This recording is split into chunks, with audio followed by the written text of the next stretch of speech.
Dangle, Adam Wilde, and Jesse Blake. Let's go! I'm tired.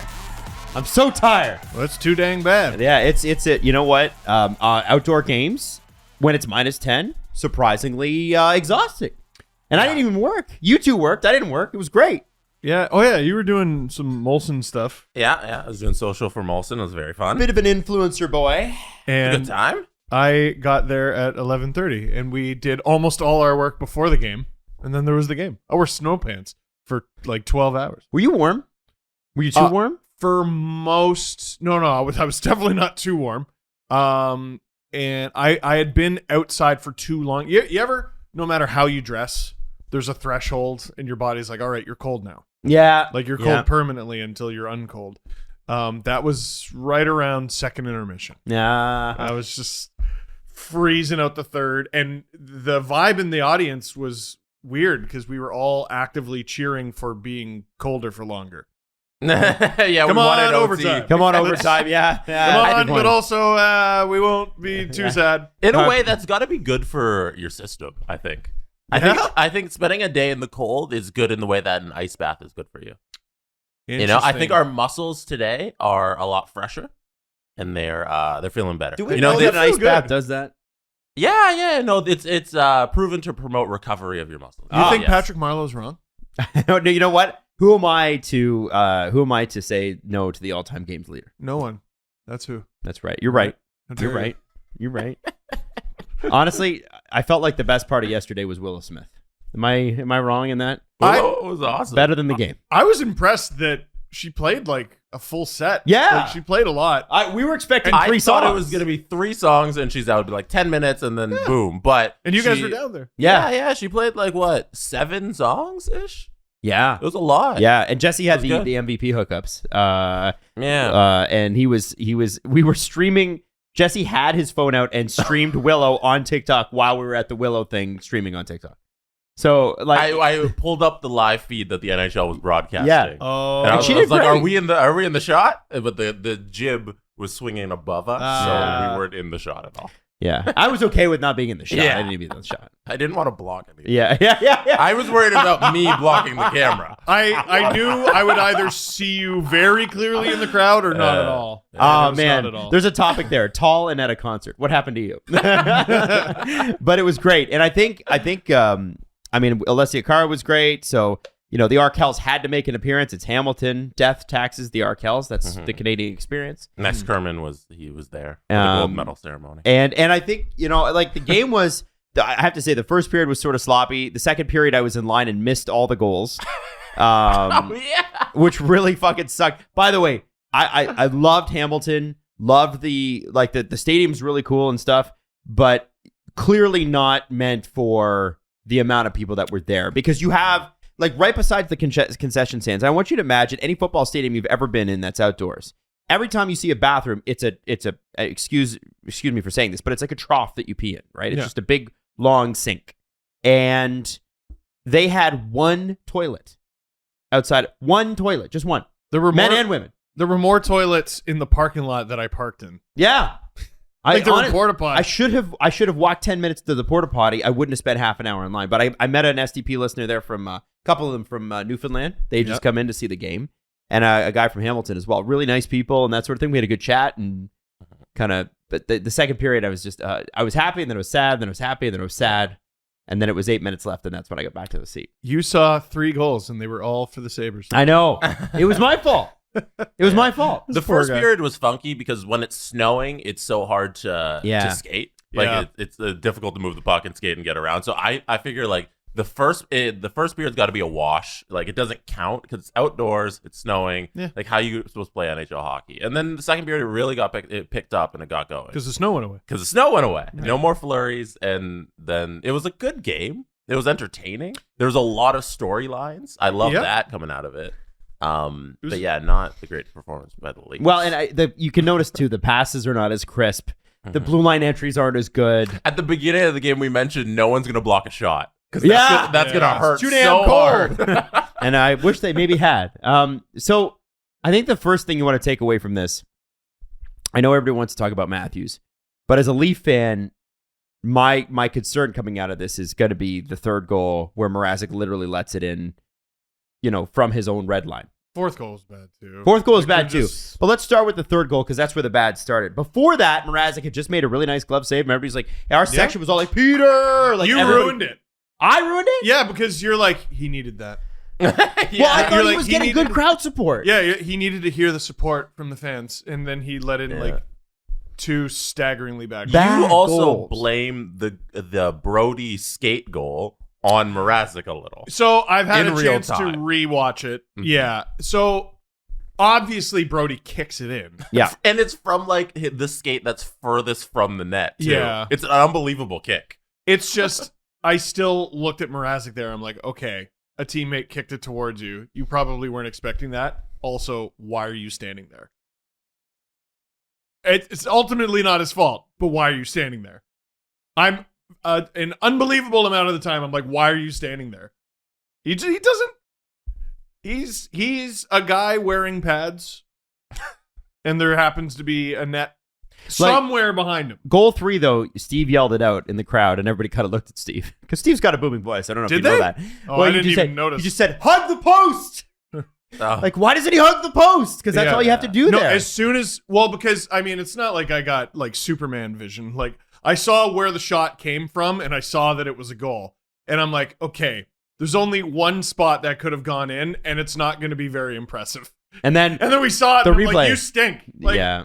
And then the second time, I thought Peter Mrazek was in the net as the puck went in. I didn't realize that it just went straight through him. Mm-hmm. It was like, honestly, you know those mini putt courses where there's the thing there's like the windmill that's swinging, and then the golf ball has to go through. The Abe Lincoln with the mouth that opens and closes? Yes. From The Simpsons? That's what that felt like. It was just, it kind of just, also it went off. It seemed like it went off his chest and then dribbled through his pads and then into the back of the net somehow. They're not NHL goals. Like, the game was fine, and the Leafs were undone by their veteran NHL goalie allowing 2 non-NHL goals. What do you think about, because Kyle Dubas made comments before the game to Elliot Friedman about their goaltending issues. So, he said, Kyle acknowledged that Jack was injured, obviously, which is a bummer. And then he said, Mrazek's played 300 games and he's been a 9-10 goalie most of the time. Yep. Mm-hmm. He's right.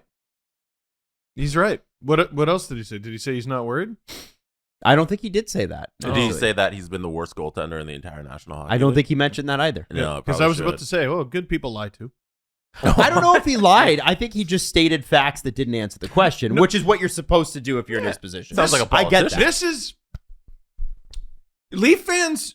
Here's I think a big issue here. Leaf fans are not. They have not gotten accustomed to Peter Mrazek. Like the worst start imaginable. Barely plays. Mm-hmm. Constantly hurt. Last year, constantly hurt.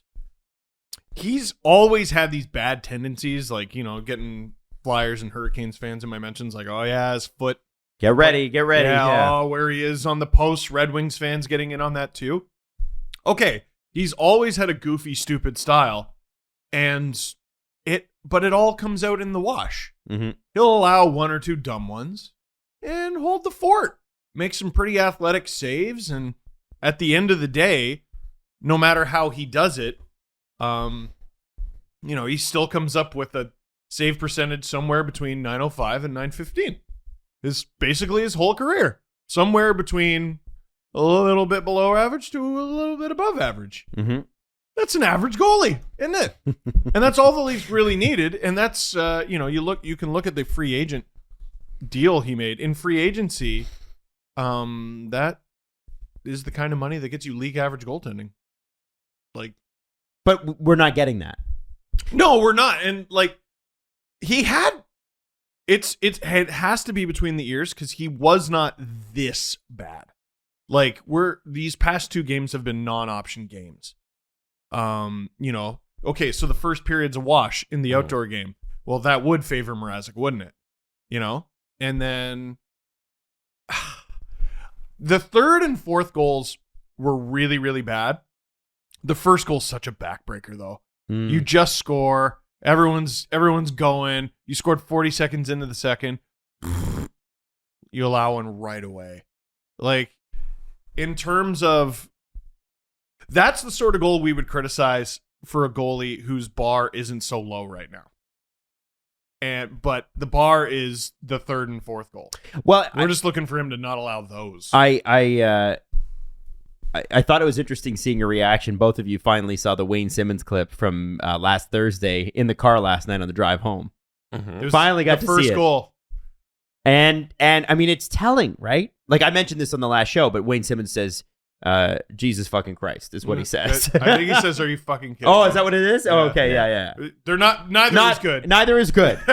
And I think the thing is that, like, okay, people are like, well, you know, Campbell will be back in a week and a half. It's only a few games. What's the big deal? Well, first off, Boston's now 2 points behind them.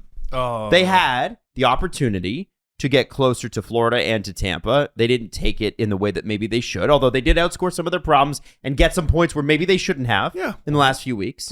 Totally get that. But forget that Jack Campbell's back. Let me ask you this. It's game 4, second period in the first round. Doesn't matter what the series is at, okay? Let's say it's 3-1 or 2-2 or whatever it is. And Jack Campbell makes a save, normal save, but winces and goes down in pain. Mm-hmm. And then you see him trying to stretch it out over the commercial break. And then you see him skate to the bench, and you see Peter Mrazek's helmet comes on. How are you feeling at that moment? Horrible. Right. And this is what how could the Leafs not do anything at the deadline? Easily. I think they could easily not do something at the deadline. Because you at some point you have to look at your situation and just go, can we afford to do all of this? Can we, if it's weird, we acknowledge that it's weird Mrazek is this bad. I mean, I said it to Jesse in the parking lot. Mrazek could be right back to form next year. Sure. But the problem next week? Probably not. No, I think this year's I don't know. Man. I don't know about this year. But okay, I've wanted him to be good this year. The Leafs have a budget here. Like, that's what the cap does, is here's a budget. We have a budget of assets and we have a budget of cap space. You want to get a defenseman, you want to get a left winger, you want to get a goalie. Well, I know you only have a budget for 2 of those things max, and you're not going to get a great option at either of the 2. You can do a really good job on one of them, bet on yourself at forward, and then what are you spending big on? Goalie or defender? Dude, the defense is kind of settled. I think the defense is fine. I think it's settled a little in looks that better. We can blame the goaltending for the mistakes. Yeah. And that it's not, hey, that got through to Mrazek because of a poor play by Justin Hall. That was a bad goal that let in by the goaltender. I would argue the goaltending has been so bad it's made the defense impossible to evaluate. Yes, I agree with that. That's how bad saying it is. Because, I mean, geez, teams are going to allow scoring chances, man. Like, every team does, no matter how much of a gem they're playing. And they're all going in. Yeah. How are we supposed to evaluate the team when there's only 1 month this season when they had over 900 save percentage? So how many games they got before the deadline? 3? I think so. They got Tuesday, Thursday, Saturday? Yeah. Tuesday, Thursday, Saturday. I tell you what, Källgren starts all 3. Because, okay, I wouldn't be surprised if the Leafs are leaning towards what Adam is saying, whereas this year, Mrazek that's a write-off. We just have to write it off. If you have already made up your mind on Mrazek, you have to immediately evaluate Källgren. Mm-hmm. If you like what you see in those 3 games, good, that's what it is. If you don't, then maybe you have to go out and do something.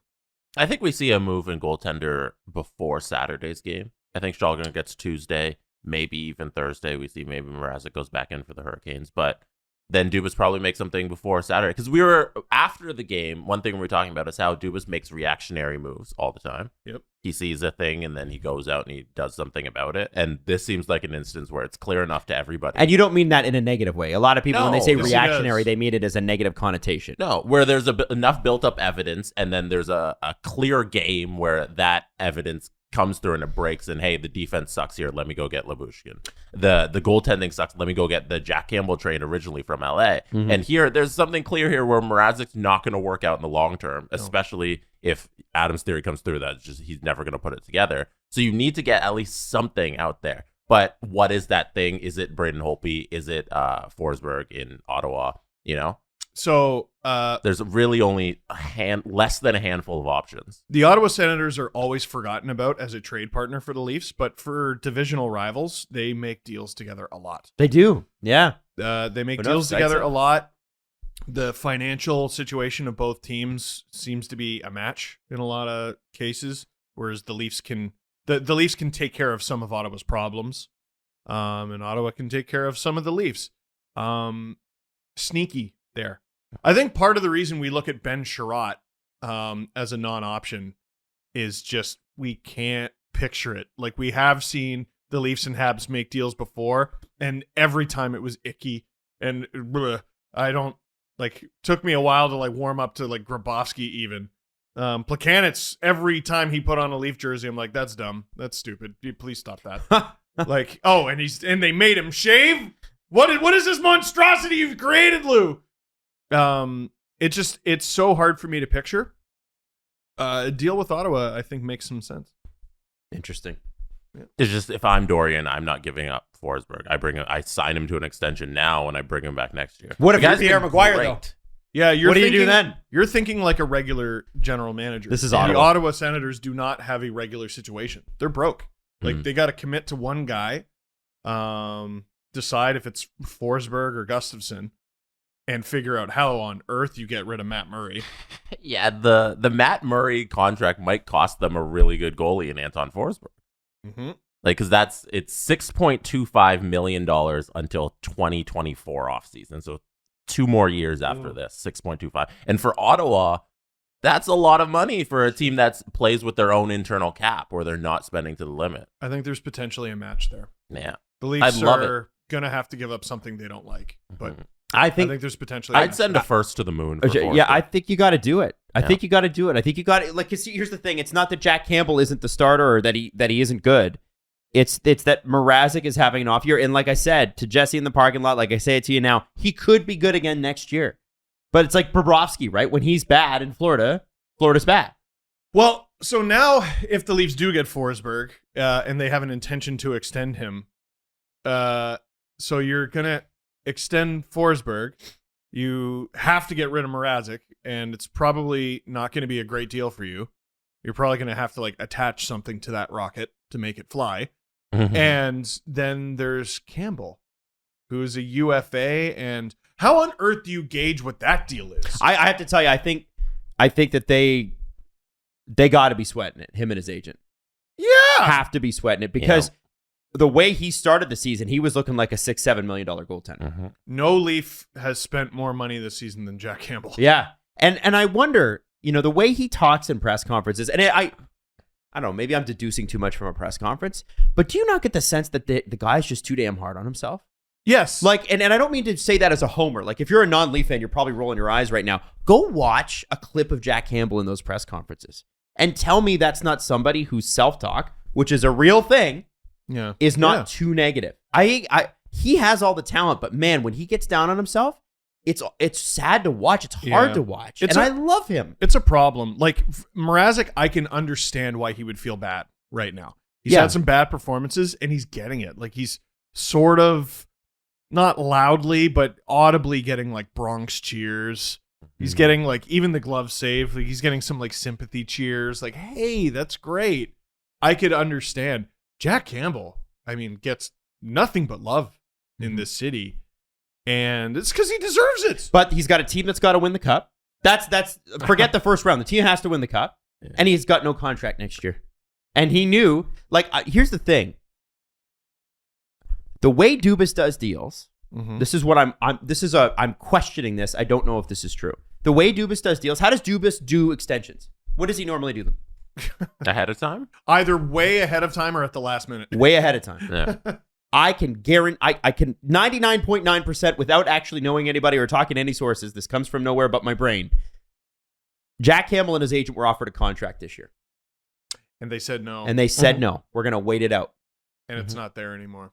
Exactly. Because how could it be? If you gave, to me, Jack Campbell's now worth Peter Mrazek's contract.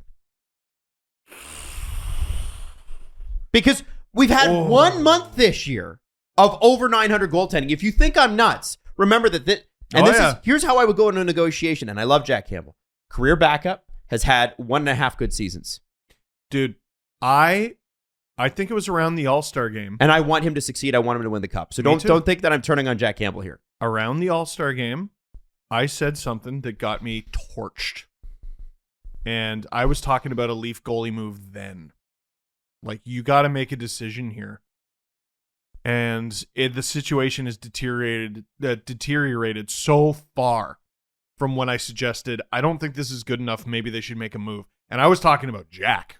Well, what if the question, Steve, is, we keep talking about how do you trade Peter Mrazek? What if you trade Jack? Dude, like, welcome back. Welcome back to the discussion from a month ago. Like, I think they need to strongly consider it. If you can solve your goaltending move with that move, right? Enough of this own rental shit. But, okay, who's trading for Jack Campbell? Like a team that's potentially looking at a really good guy in the dressing room, good culture guy, good guy has had a lot of success with a good team. Mm-hmm. A team who's not heading towards the playoffs. Yeah, that's who I would say. Like if I'm Chicago, I might take a look at that. Yeah, if you send Marc-Andre Fleury somewhere and then you just need a goaltender, why not just take a flyer on Jack Campbell? You're not playing for anything. And I'm not. Point. And there's a guy that who's a nice, fun guy to have. Everybody loves Jack Campbell. And there's a chance Dubas makes that move and kills it, and they win a couple rounds or even the cup. There's also a chance he looks like a fucking idiot. So here's my question to you: If it's Campbell, like let's just say it's a Campbell versus a Fleury, and you flip them, mm-hmm. Are you taking the guy who's never won a playoff round, or are you taking the guy that's won a few Stanley Cups? Yeah. It depends how the Leafs organization views this season. They have to view this as going for it, right? Oh man, they have no draft picks. What what else is this? You're viewing it in the context of history, which is something you can't ignore, and people way too often ignore it. But I'm putting on my robot hat and just looking at this individual season. Is this the season to go for it? Dude, they're not getting better. They look at it in context of history as well. I think they got. They know the last time they won a round. That stuff matters. I think they're going for it this year. Steve, this is a good team. The more pressure this team faces, the more they wilt. So, although I wouldn't say that. I wouldn't say that, Steve. Look at the way Auston Matthews has performed. And that's a guy who was accused of wilting in the playoffs last year. Yeah, but that was never correct. That was never correct. But that was the criticism. Yeah. Mitch Marner had the same criticism. Both those guys on that line. Looking at what they've done under the pressure this year. It's the regular season. Like, okay, they've performed well in the regular season. But that's all we have to go on with this year's team. It was a criticism of Matthews heading into the 2019 playoffs. Then he scored 5 goals in 7 games. And then because the Leafs lost that series, no one cared that he did that. Mm-hmm. So, like, what's a shame is over the past few years, we've had a number of very good playoff performances from the Leafs, but they all never all together. Yeah, they all get completely forgotten, and that's actually a really good point too. Yeah. One person, like Willie, had 5 and 7 last year. Willie was unreal. He wasn't the greatest in others. Matthews wasn't the greatest last year. It was unreal in others.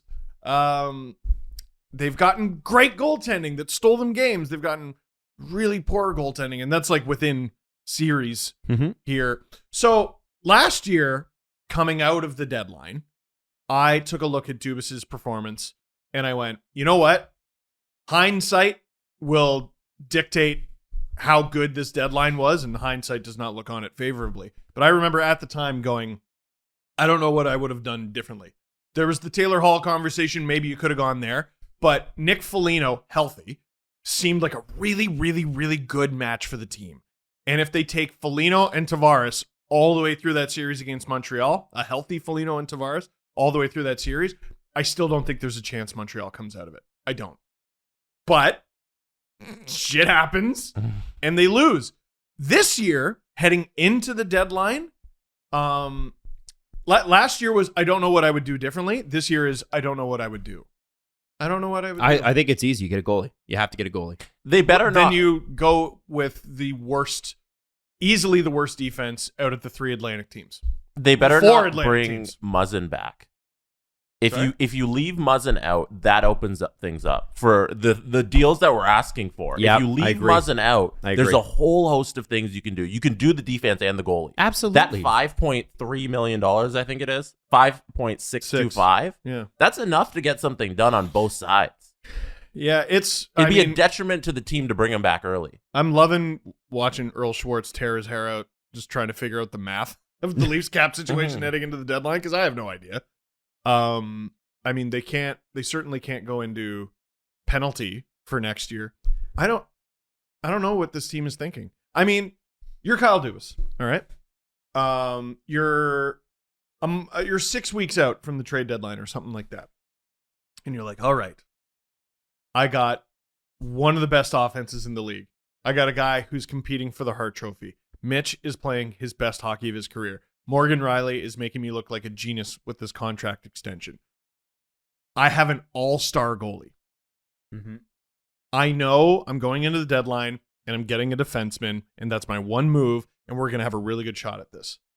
And now it's 6 weeks later, and you're like, what the fuck do I do? I say it's still get a defenseman, maybe get a goaltender. I think I think you can break it down very simply. Yeah, I agree with you. The deals aren't complicated either, in that you just need 2 pieces. Yeah, but will they be? I think you're underselling how difficult it is to do 2 moves instead of 1 and have those 2 moves be good. You know what I mean? No, but you never know about the deals, how they're going to play out. No. Like, it's saying, oh, they're going to be good deals or bad deals. We'll see in the playoffs. So that's when we'll determine whether they're good or bad deals. No, you're right. And I think in the moment, you just make the deal, and then you see in April if it's a good deal. But what I'm You saying win 4 is games. we were talking about like some big names on D. Sure. And unless the move is very larger than we're currently anticipating, Alex Kerfoot is on the 4th line. What's that all about? There's Kyle? some more money you could move. Yeah. So unless they get really creative, all the big names we've discussed, I think you can throw out the window. I don't think it was ever. I was never on the band that it needs to be a big name defenseman. Like it would have been nice. Yeah, it'd be nice, but like you're looking at 4 through 6. That's what you want in terms of D. You don't need somebody in the top 3. You're okay there. Plus the Muzzin coming back for the playoffs, I think that's what they should do. Like that's another added piece to your defense that's going to stable a little. And then you get somebody who's going to play probably in your 5th defense slot, and then you're good. And then you have Jack Campbell in a week and a half plus new goalie to compete for that. I like that. There's I like that a lot. a real stable situation here for the Leafs. They're falling down the standings a little bit. I think they're like all the way back in 8th in league standings, but it's still a very good team. And it's tight. It's very tight. They're going to be in the playoffs. They're going to have a round 1 matchup either versus Florida or Tampa, and it's going to be competitive. And I think if you get a defenseman, if you get a goaltender to tandem with Jack Campbell for the rest of the year, you have a solid chance at winning 4 out of 7. I mean, listen, the Leafs team as it is has a chance of winning 4 out of 7. They've been doing it all year, winning the majority of their 7-game stretches. Mm-hmm. But they're taking on some real good teams when they get there, man. Is your company or business having a tough time hiring the people that you need? Maybe they're on shift and they're on their phone when they shouldn't be. Perhaps when they should be working. Huh? For anybody listening, Steve was just laying back in his chair in the middle of this recording. I was just having a nap. Listen, all I want to let you know is that Workable can help. Workable accelerates every step of your hiring process from find to hire. You would find the person first before you would hire them. That's the order. It helps you cast the widest net possible by posting your jobs to all the top job boards, over 200 in total with just 1 clip. It helps you evaluate and hire quickly with modern tools like videos and interviews and e-signatures. And Workable will help you automate repetitive tasks like scheduling interviews so you can spend more time on what's important, like making hires or, I don't know, simply doing your job. Or having a nap. You could have a nap with that extra time. So whether you're hiring for your coffee shop or your engineering team or maybe your podcast network, Workable is exactly what you need to hire the right people fast. So you can start today with a risk-free 15-day trial. If during the trial period you hire somebody, and many will, won't cost you a thing. Just go to workable.com to start hiring. Workable is hiring made easy. You smell good. Thanks, bro. What are you wearing? A little bit of that Manscaped moisturizer. Oh. Not for it's for the rest of your body also. It's for every. Oh, so it's not full a body. downstairs moisturizer. No, can you imagine if that's what Adam was smelling? Listen, I could. I could imagine that. All right. People have suggested it. Yeah. Now, if you go to manscaped.com and use the promo code Dangle, 20% off and free shipping. That is our exclusive offer with the Steve Dangle Podcast. Yes? Do you have a problem? You bet. Well, no, listen. You can have a whole bunch of things that happen. You're going to get to buy the Performance Package 4.0. You get a whole bunch of things. Some of it's moisturizer. Some of it. Some of it's boxer brief. Body wash. Body wash? Body wash is quite nice. Have you tried the ball deodorant? Not yet. Have you been hoarding all the ball deodorant, Adam? I'm just saying it's Is a part that of your performance package. deodorizer? Yeah, the deodorizer. Yeah. Which is a deodorant. For what? Your balls. Oh, thank you. That's right. That's what this is for. And remember, they always use on the trimmers. It's the #1 product in this category, the electric trimmer designed to trim hair on loose skin, which, by the way, can be a bit of a problem. No more nicks and cuts, or at least huge reductions on that. And, of course, that big old flashlight so you can see the whole thing. How many K? 4,000K. Yeah, so you can shave your balls, and then you can, get under there and fix the sink. But there's other things too, like you said, the body wash, the moisturizer, the shampoo, the conditioner. Steve actually does smell good today. As I walked in the studio, I said, "Steve, you smell very good," and he said, "Thanks." That's Manscaped. And what did Mrs. Dangle say to you? She said she likes it. That's right. She ships it. She ships. She told you to wear it. So go to manscaped.com for our exclusive offer, 20% off and free shipping with the promo code DANGLE. Let's talk about the Auston Matthews, Rasmus Dahlin run-in and the pretty vicious cross-check that happened. Yeah. So the question everybody wants this morning answered is, he is going to get a call from the league. Is it a suspendable hit or not? Now, we talked to Mikey Stevens yesterday, and he's like, yeah, you guys forget that Foligno just launched his knee into somebody at warp speed and got $5,000. And Jake Voracek chirped that decision on Twitter, too. Did he? Yeah, by posting an image of his hyperextended knee. Like his knee bending the wrong way. Yeah, fine him. I dare you. So, I saw Kelly Rudy's post-game comments, and he was talking about you have to suspend that. The NHL is cutting down on cross-checks. My question to you first is not will he, should he? Okay, so I was such a good boy yesterday. I didn't tweet about this at all because now I get to talk about this in all its glory in more than 280 characters on my podcast. It's a beautiful thing, isn't it? Didn't I do so good? You did. You did great. It only took me to 34, but I figured it out. I learned. And 34 for Auston Matthews. There you go. Okay. By the way, happy birthday this weekend. Thank you very much.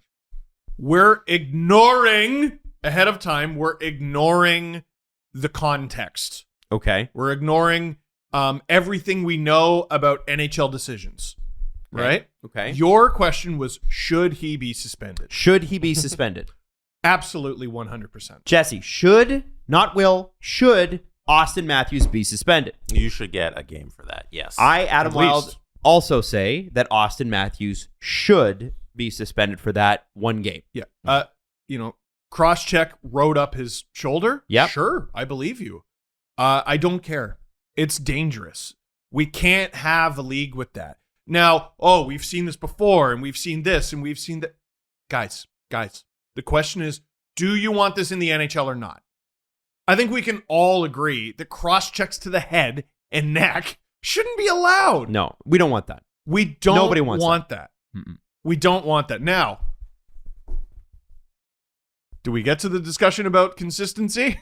So this is my next question. It's not should, it's will. Will Auston Matthews be suspended? I go to you again, Steve. I have no fucking clue.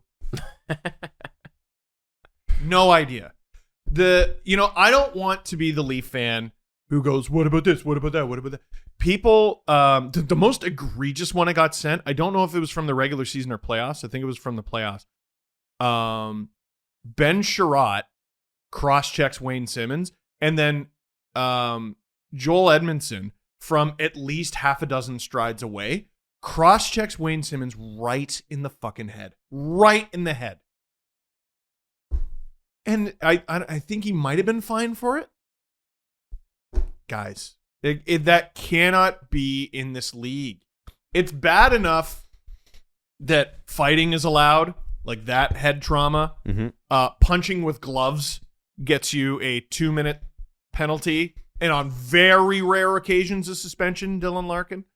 But you cannot, if you constitute a hockey stick as a weapon, which I think you're within your rights to do, you cannot hit someone in the head with a weapon.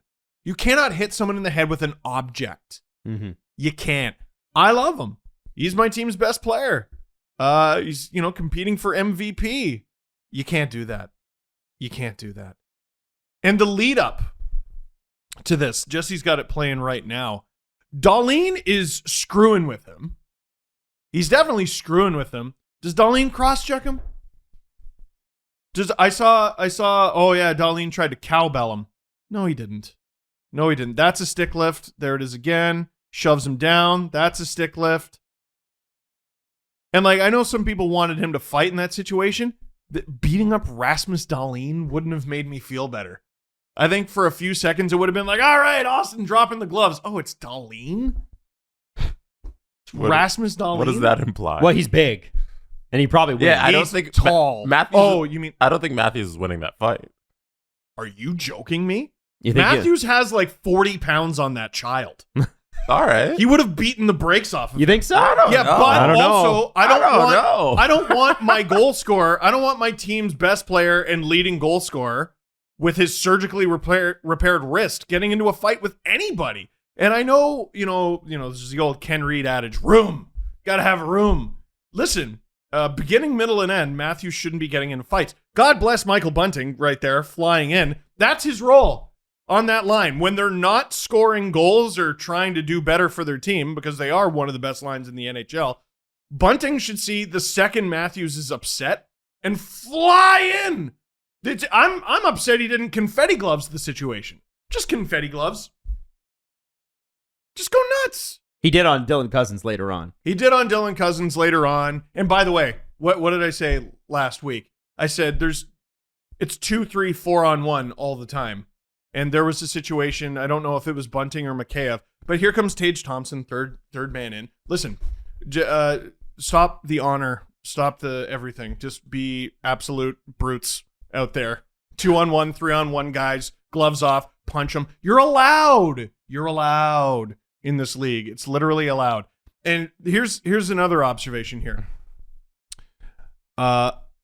Leafs get pushed around, and it's not getting called. Nazem Kadri loses his cool, gets suspended against the Bruins.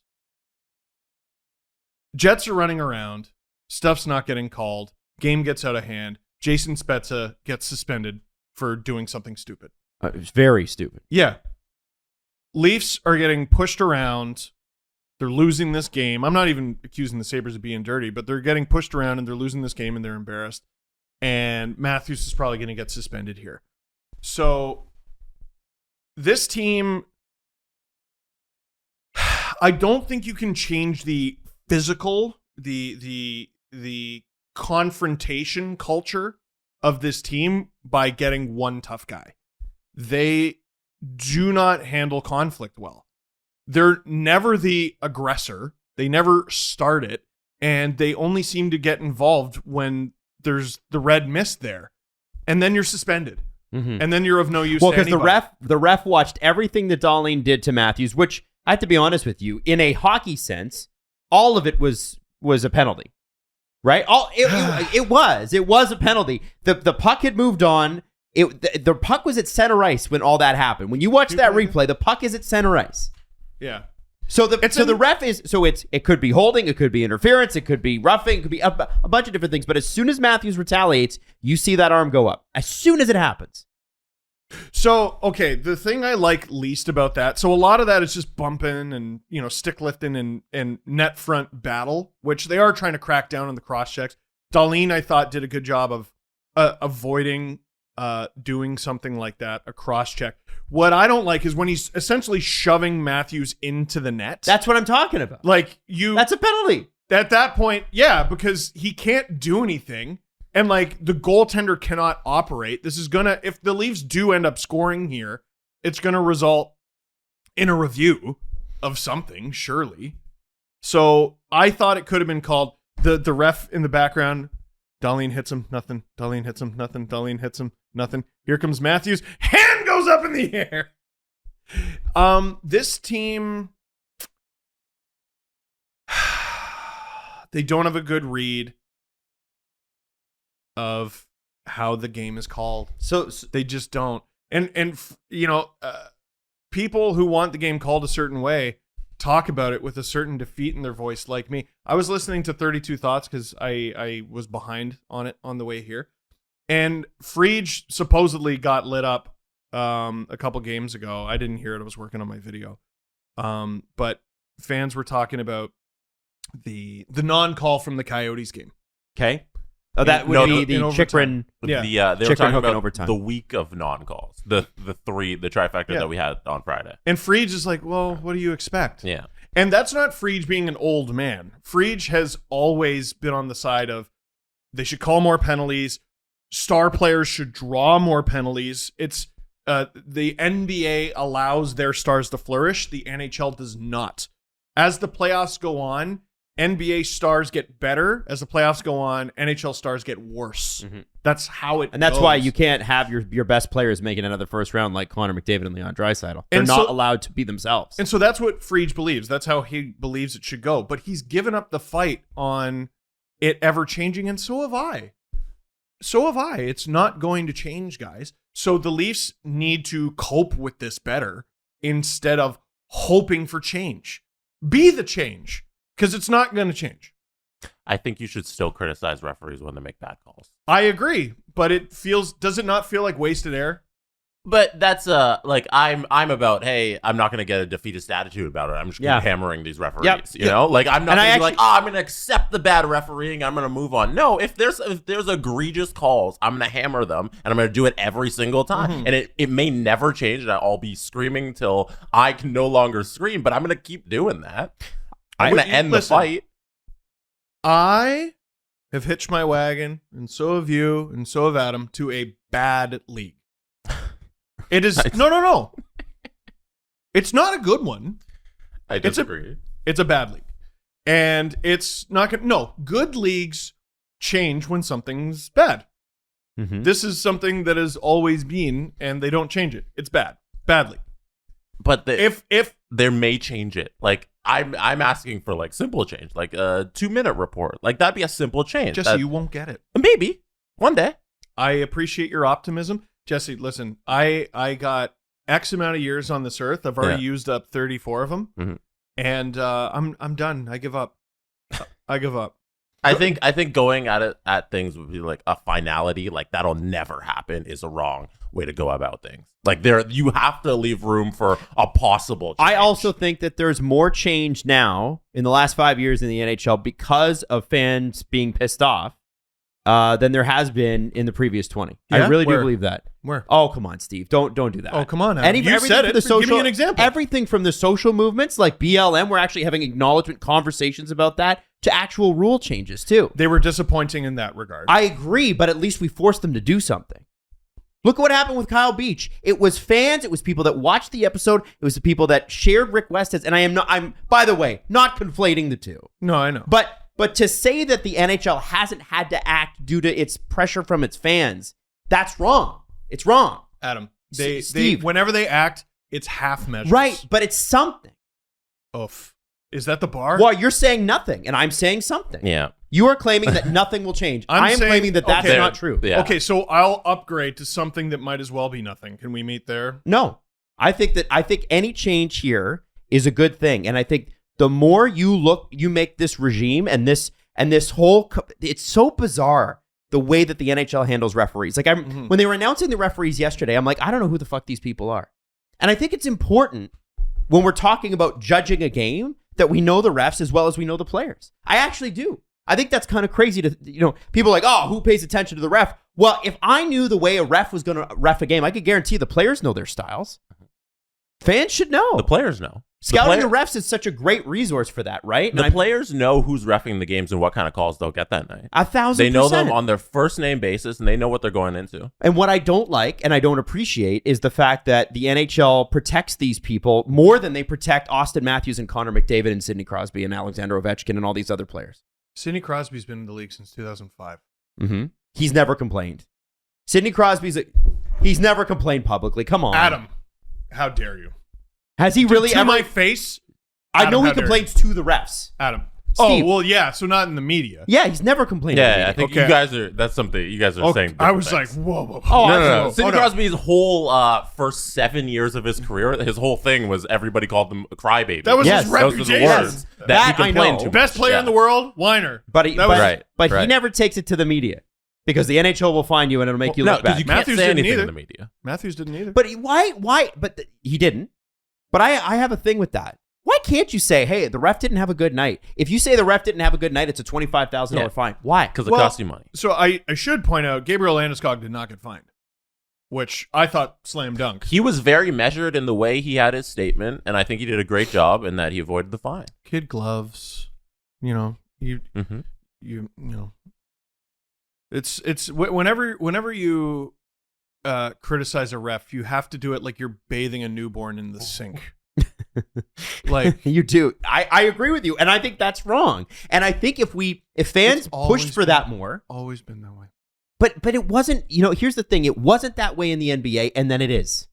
And I think No, you still can't. You can't go to the media and talk about refs. You'll get fined. the refs have to at least be accountable to the media. Yes, but the players can't do it. Okay, fair enough. Yeah, But at least the refs are accountable, The fines are still the same way across the right? sport. Refs are accountable. Yeah. Though a little bit more anyway. A little bit more. Of course. So that's what I'm saying. And I don't need the players going, that fucking ref's an idiot. Yeah. I don't need that. I don't think that's important They or do constructive. that during play. They do. But okay, so I think we're getting away from the point here.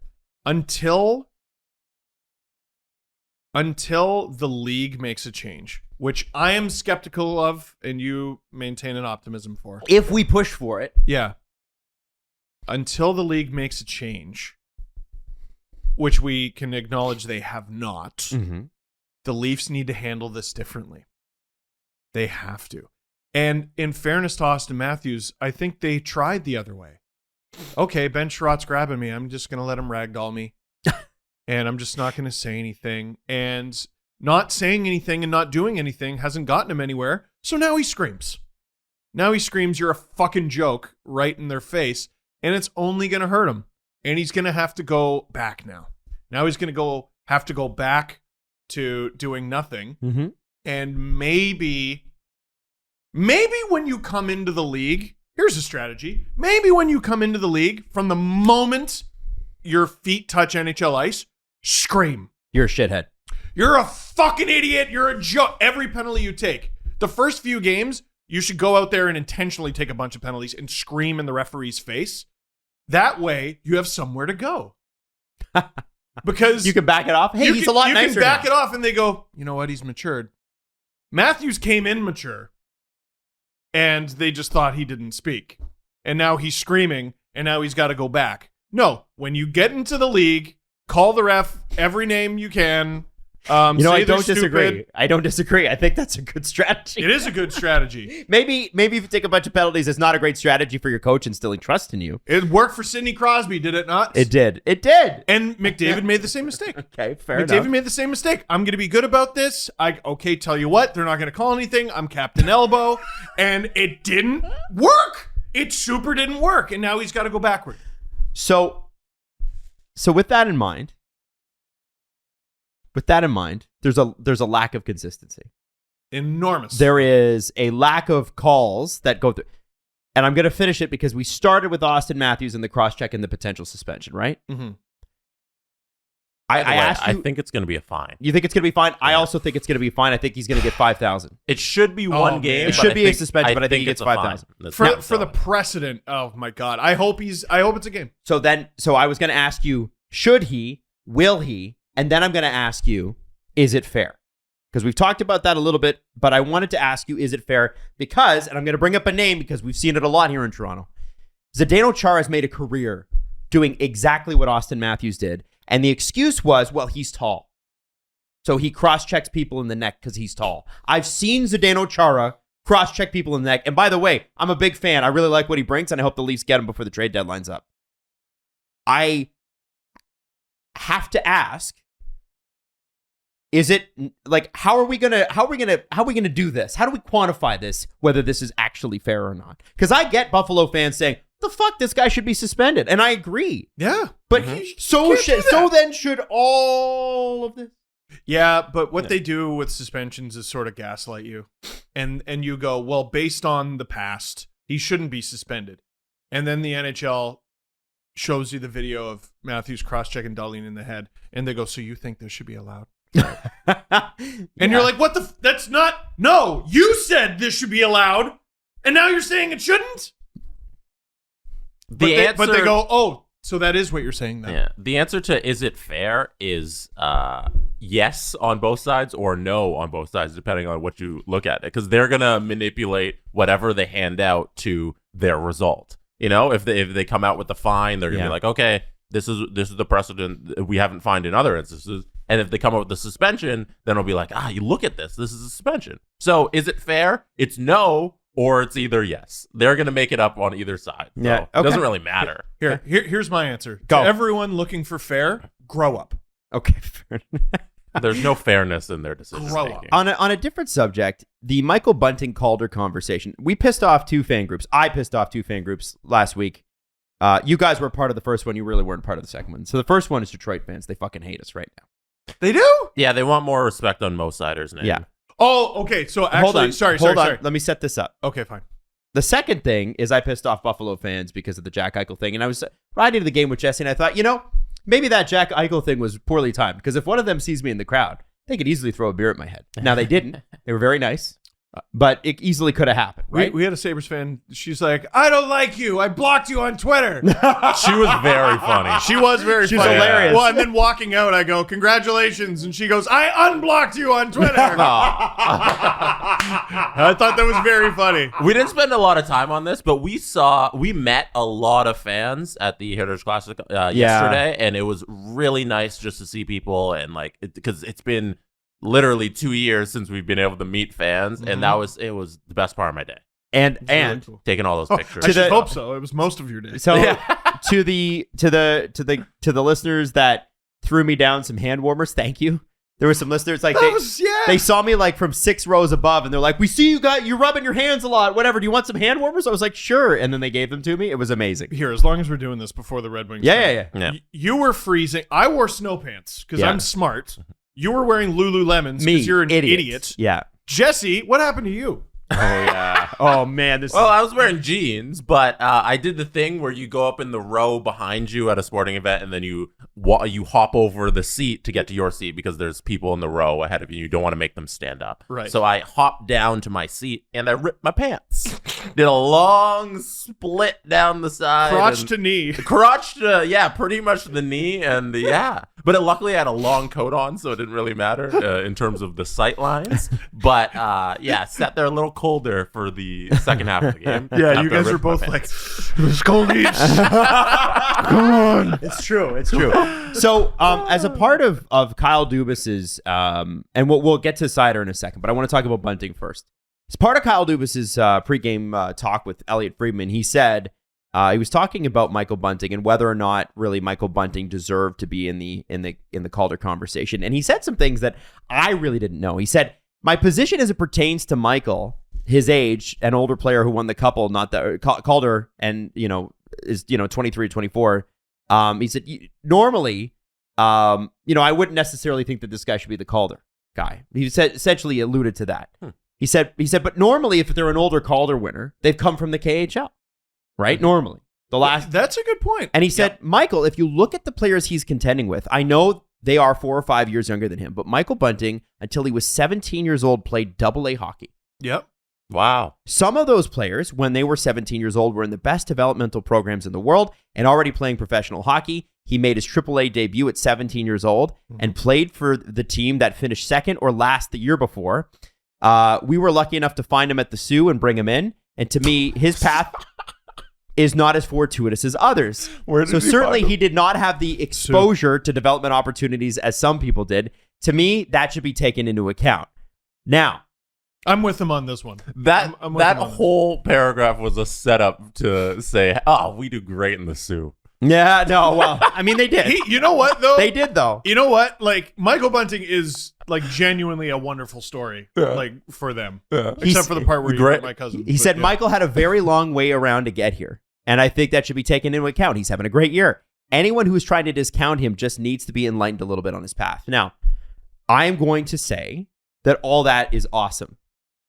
But to echo Steve's point from last week, the Calder is not about your feelings. Mm-hmm.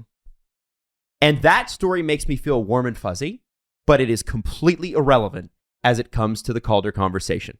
And take the age thing out of it, because the age gate is the age gate. If you could be 17 and win it, and you could be 26 and win it, then that's the age. Mm-hmm. So take the age thing out of it. Stop arguing that matters one way or another. He's in the... But to be honest with you, the Kyle Dubas thing, that was a great PR thing. It was awesome. Good for him. But none of that matters. No. My contention is still that Michael Bunting is the best rookie on ice this year. Yeah. No matter what his age. And that's not to take away from Seider or Lucas Raymond. But, some of the arguments that were thrown at us from Detroit Red Wings fans, well, Seider plays 23 minutes a night. Well, who else will? So Seider's got 37 points. Who else is going to score? Someone's got to score. It's not that he's not good. It's not that he's not going to be dominant. But who's got the best one this year? And I wanted you to see this, Detroit fans, and know that despite all of the wonderful things that Kyle Dubas laid out in that resume, it's immaterial. So I wanted to throw out a few things there with Mo, because there was something I said in particular that Red Wings fans are like, what are you talking about? And it's valid. Okay, all right. I said he was slowing down. Yeah. No, he is not. Like, not in terms of production. What I was alluding to is he had a few tough games in his own end recently. Like, he had a game where he was a -3. Asterisk on that. Alex Nedeljkovic... dude, what if there's a Mrazek for Nedeljkovic deal that can be made? And we just see if we can make it a wash. Like, holy smokes, is he unbelievably bad? So that would be hurting Mo. And I think Mo Seider does get a bit of a boost from playing defense, right? So, like, if he's tied in points with Bunting or Lucas Raymond, it's impressive. You give him the tiebreaker because he's on D. Like, that's wild. Right. That being said, I still think Bunting is the hotter rookie right now. Who would I rather have in a fantasy draft? Seider. Every time. That's not what it is, though. Who are you building your team around? Seider. Of course. Yeah. Who's going to win the Calder? Right now, Bunting. In terms of teammates as well, if you look at the lineups, Bunting obviously plays with Matthews and Marner, and Mo, he plays with essentially 5 defensemen who aren't even close to the quality of him. It's like he doesn't have the support around him, and Detroit fans are giving him a boost because of that, and they're taking away some from Bunting and Matthews. But I don't. Or Bunting, Marner and Matthews, because they play with Bunting. And like, I don't know if that's fair.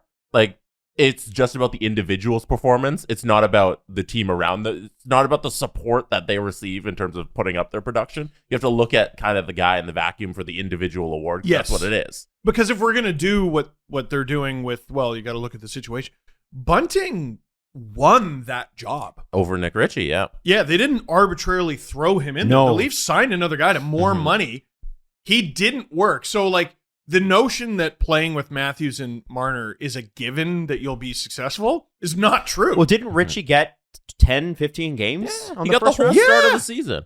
And like preseason. And to me, it boosts Bunting because that means he's a first-line quality player. Yes. Is that not more evidence that he's a better performer because he can play on the first line? Dude. And I get Seider's a first-pairing defenseman. But Bunting's also elevated his game to that point. So you shouldn't take away where they're playing and their teammates. That doesn't take away from their Calder eligibility, Kerfoot was in the top 6. Mikheyev really wanted a spot in the top 6. Bunting got bumped down to the 4th line when he had a little slump, and then he scored while he was on the 4th line. And a situation presented itself. He stole that spot. So he wasn't arbitrarily handed it. He won that. So I don't think him playing with Matthews and Marner should hurt him. Now, here's a voice that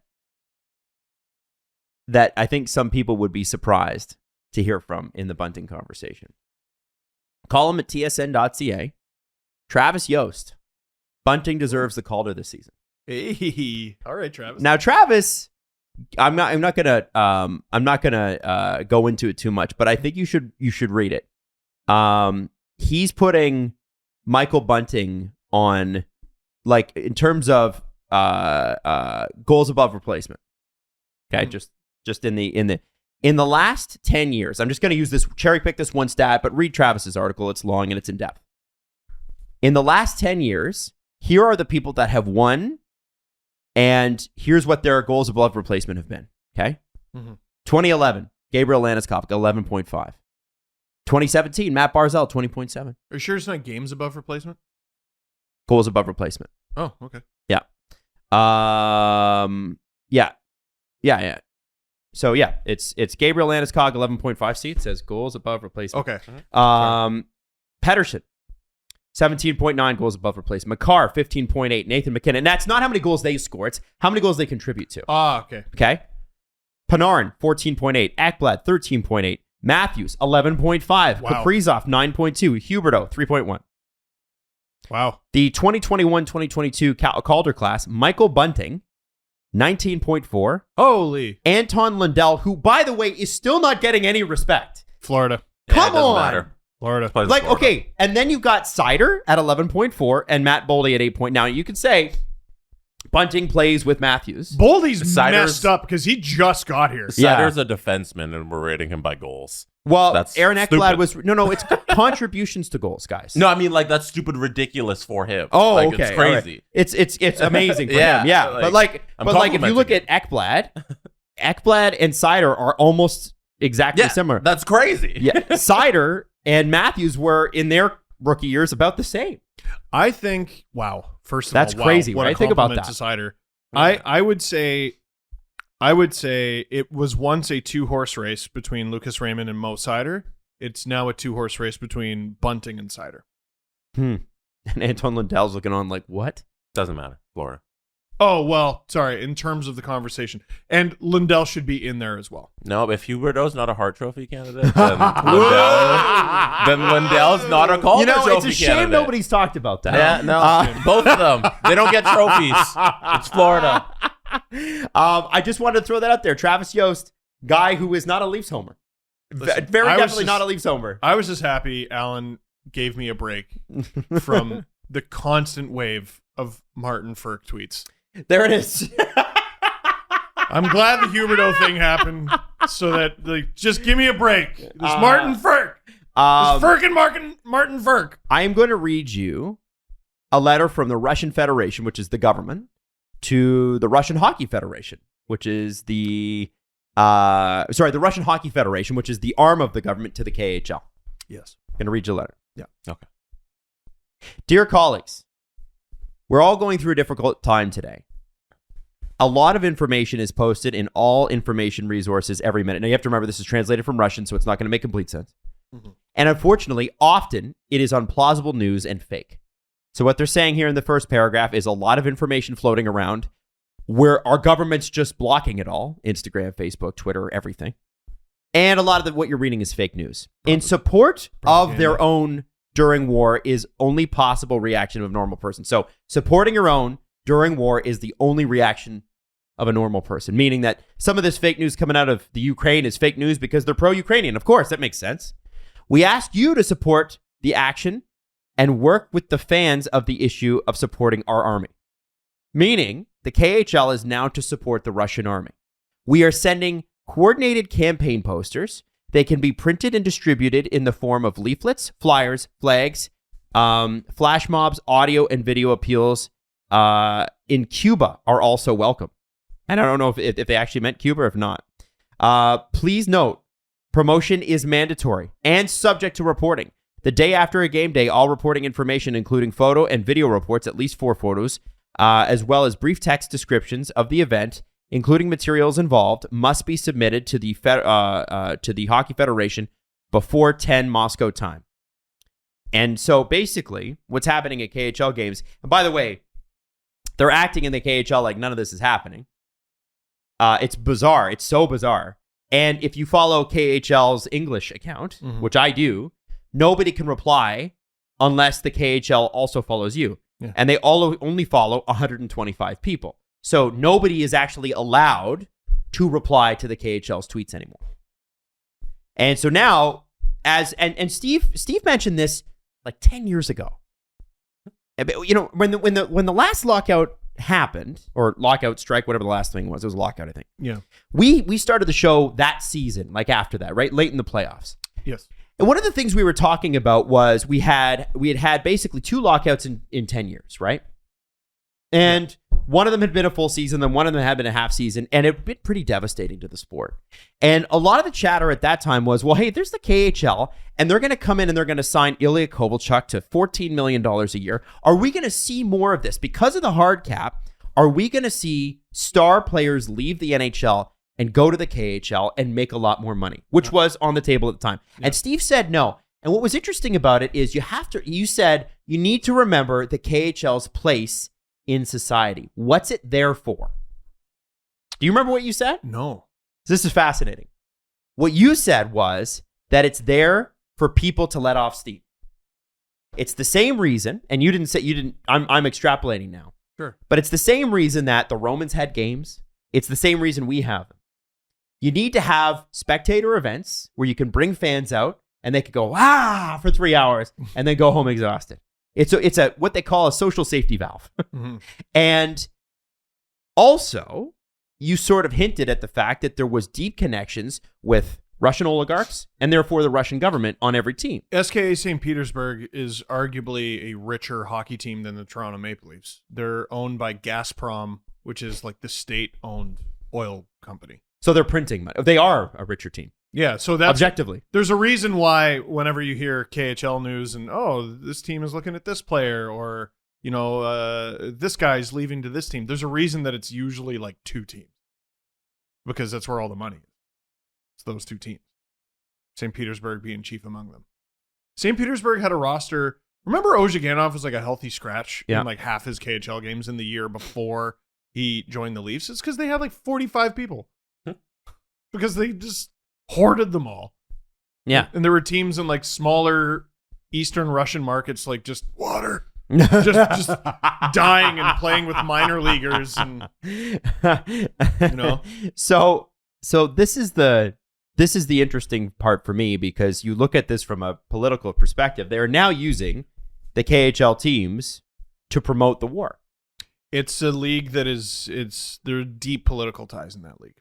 Yeah. It doesn't shock me at all.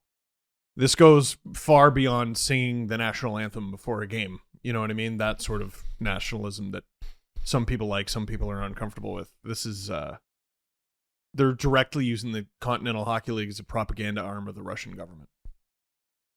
Yeah. It's, anyone who's not Russian needs to get the hell out of there. They got to get the hell out of there now. I did ask someone who would know, by the way, as a follow-up to something we talked about before. As far as I know, this could be wrong, but as far as I know, there's 3 teams in the KHL that are not paid in euros. Or sorry, not paid in rubles. So those teams would be Riga in Latvia, Jokerit in Finland, and Kunlun North Star, or Kunlun Red Star, sorry, in China. So if you're a Russian who wants to live in Russia and you're from Russia and all that, I get staying there. Right. Anyone else, like a few weeks ago, was like, hey man, I'm staying for the money. Get the hell out of there. Get the hell out of there. Dude, it's there, like things like the Canadian Hockey League keeping out Russian and Belarusian players, I thought was a little ridiculous, because first of all, like we're talking individual players here. We're not talking organizations, and these are kids. But also, this is literally exactly what those governments want. Yeah, they want to keep them. Yeah, the people in charge in Russia, in Belarus, want their best players to stay there. Not to like stick it to anybody, but like as a form of national pride. They want players to stay there, not so that the product is better necessarily. It's, we are the best. This is where the best players play. It's national pride, right? It's I don't know how the NHL or any hockey organization can do business with the KHL going forward until there's a resolution here with this war. Well, of course. And so I was talking to somebody last week, and they'll remain nameless, but they said, what's interesting about He said your generation's reaction to this, to what's going on ours. here, our generation and younger, versus maybe our parents' generation or even a generation ahead of us, is we were babies, or in Jesse's case, not even born when apartheid fell in South Africa. Right, it was like 1992, and when that happened, and again, I'm not going to get into the particulars here too much, but the idea was, and at that time, all the governments basically got together, and I believe the IOC did too, and banned South Africa from all the sports events. They banned the athletes. They banned them. It wasn't you can come, but you can't use your flag. It was you are not allowed here. Made them into a pariah because of the outrage of what was going on. Was it a perfect solution? No. Was it unfair to the athletes? Yes. But what this person said to me, and this person's quite smart, like really smart. I can guarantee you respect this person. They said, listen, it ain't always pretty, but sometimes you need to take away a government's ability to capitalize on their athletes and extrapolate that and use that to the national greatness myth. Because what a lot of governments do, and by the way, this was all part of the Kremlin plan. The Kremlin plan for 20 years has been, we're going to make our way into UK society, we're going to make our way into US society, and the way we're going to do it is sports. When I was reading a ton of stuff on Abramovich, who owned Chelsea, was trying to sell Chelsea, and now Chelsea's frozen. They can't even wear their own jerseys. They can't do any player transfers. They can't do anything. Wow. So there are no player transfers. Chelsea's a major club. No when he bought that team, he was this quiet guy. They asked him about, I believe, I forget which news organization, but Chrystia Freeland, who is now the deputy prime minister here in Canada, was over there and was a news editor. And she talked to him, and there was a couple other reporters. I was reading an amazing Twitter thread on it, and they said this guy compared what happened in Russia at the fall of the Soviet Union and the kleptocracy and the whole thing, him getting rich, as to crying over spilled milk. And then he was, people were, he just dismissed it out of hand. And what happened was he owned Chelsea. Chelsea's got a lot of supporters. He has a lot of money. And all of a sudden, sitting in a box with this Abramovich was like the hottest ticket in town. It was like the cool thing to do. And it brought in, people are like, well, he's done all this shit, but we can't really prove it. They won. And they're winning. Yeah. And I love Chelsea. So maybe I'll go, you know what I mean? So there was a whole point to this. And so what this person is saying is, listen, it ain't pretty and it ain't fair. But there's a viewpoint out there, which is, okay, so we've sanctioned Russia, and the athletes from Russia can still perform and compete, and Russia can still use that and say, look at how great we are. Well, and they're trying to backdoor it by then having athletes, like there was that gymnast, I think, who wear the Z, which is now like the Russian symbol for supporting this war on Ukraine, this invasion of Ukraine. Yeah, so I don't know what the right answer is, but I can see that viewpoint. Yeah. And in all honesty, like this is we're at a very tenuous point in history. Everybody can acknowledge that, right? This could spiral out of control in a heartbeat. And I just get worse. Yeah. 100% it could spiral very quickly. And I think it's going to be very, very interesting to see how sports reacts to this. There has been a lot of crazy shit that sports has had to react to in the last few years, I think more than ever. And I think now I'm going to be very curious. Like yesterday, before the game, they brought out a player from the Barrie Colts. And I missed this. You missed this. Yeah. And you remember this, Jesse, right? Brought out a player from the Barrie Colts. He is a Ukrainian national player, but he had his Colts jersey on. He took the Colts jersey off, Ukrainian jersey. And my first reaction, and I'll be honest, was I wonder what the Russian players on the bench are thinking. Both sides. It has to be uncomfortable. Oh, I mean, imagine it was you. No matter what side you're on. Well, did you look? Well, I couldn't see from where we were. Right. But I know if I could see, that's the first place my eyes would be darting. Right? Am I wrong on that? No, I'd want to see. You cannot tell me you don't want to see how they react.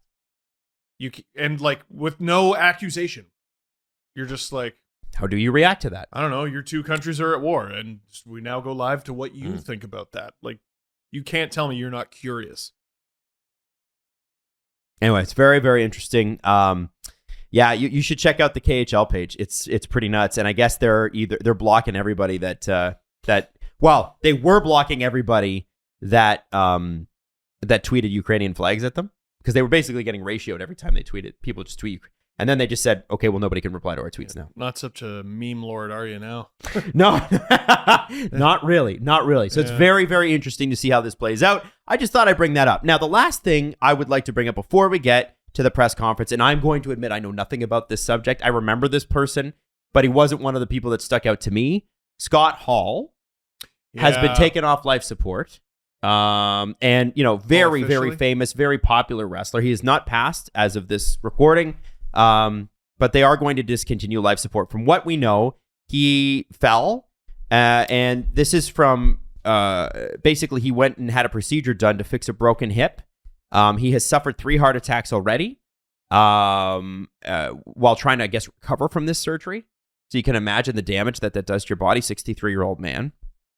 And I just wanted to see Steve, Scott Hall, Kevin Nash. Those were like big, big names in wrestling in the late 90s when we grew up and we were watching. What does Scotty Hall mean to you?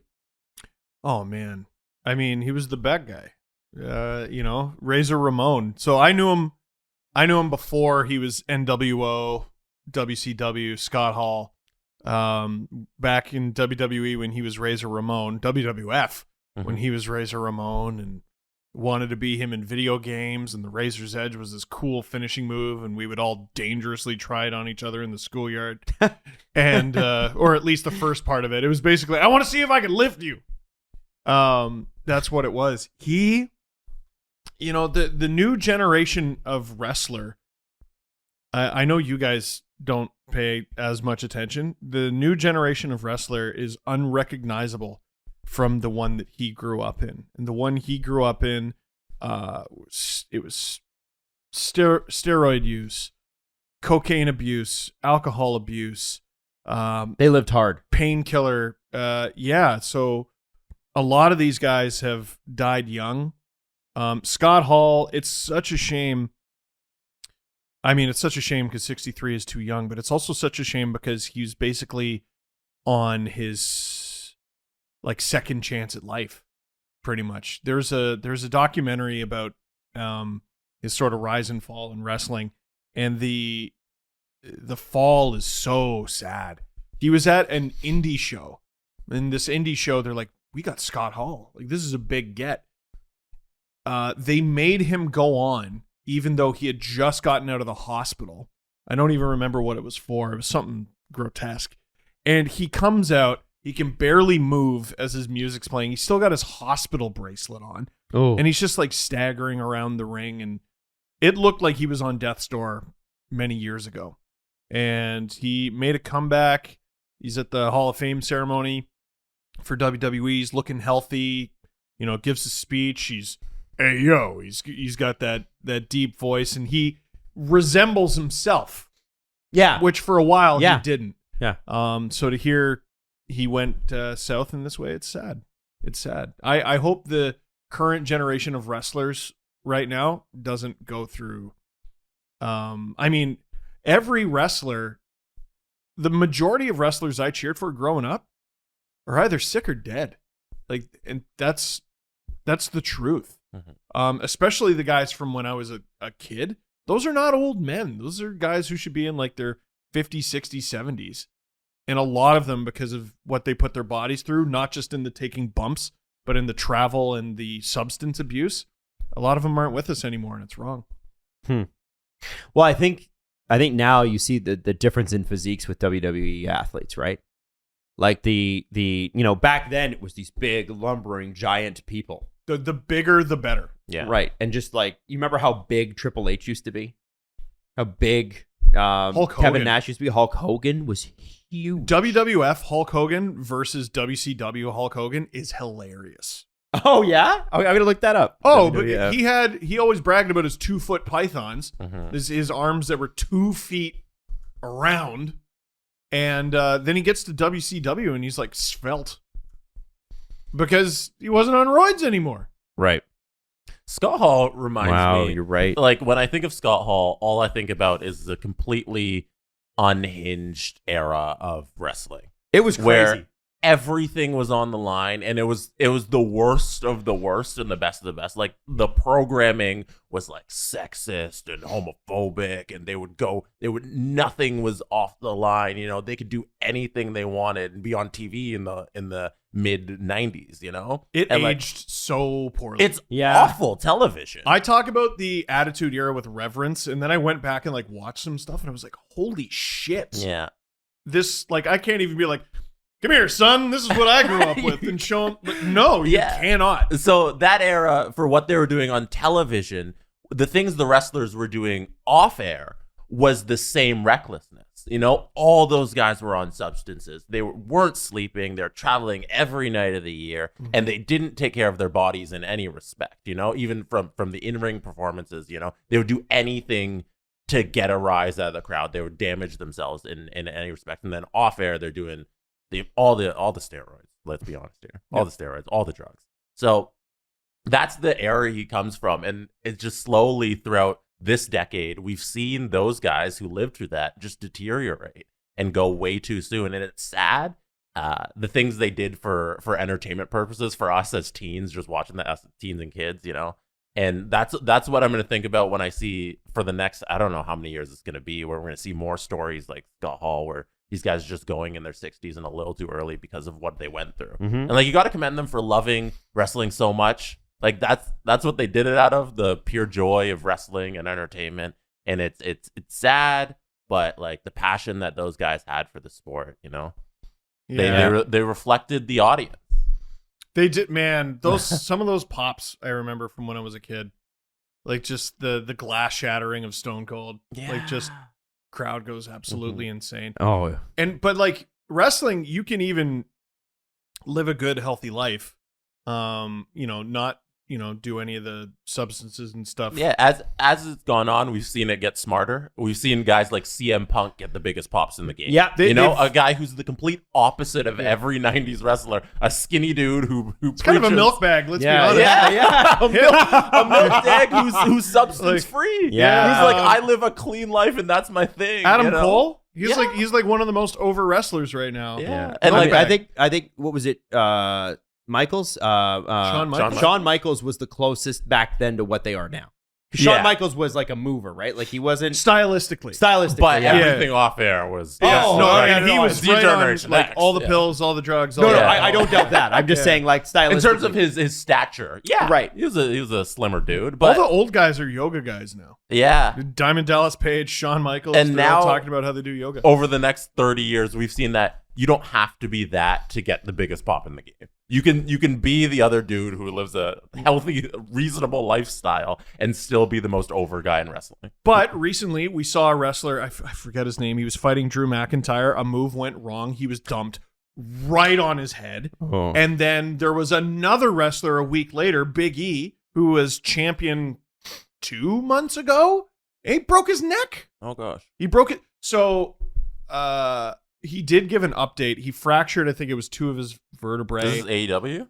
No, this is WWE. Oh, okay. This is Big E from New Day. I don't know. Remember we saw New Day? New Day is the he's the huge one. They have the Bootios cereal and they throw it. New Day rule. I do know New Day. They're amazing. I do know this.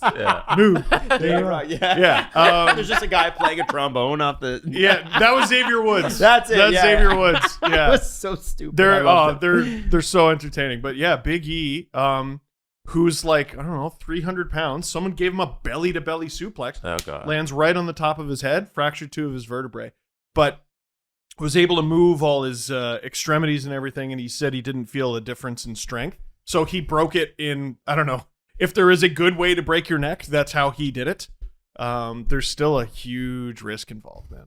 Huge risk involved. Definitely. Yeah, there never won't be. No, a wrestler died in ring at a pay-per-view in our lifetimes. Mm-hmm. Owen Hart. It's crazy, man. It's crazy. Anyway, just thought we'd do a little shout out to all the wrestling fans and to Scotty Hall and his family. It's a tragedy, but incredible memories. Absolutely incredible memories. It's that documentary is very worth watching, by the way. Let's do the press conference.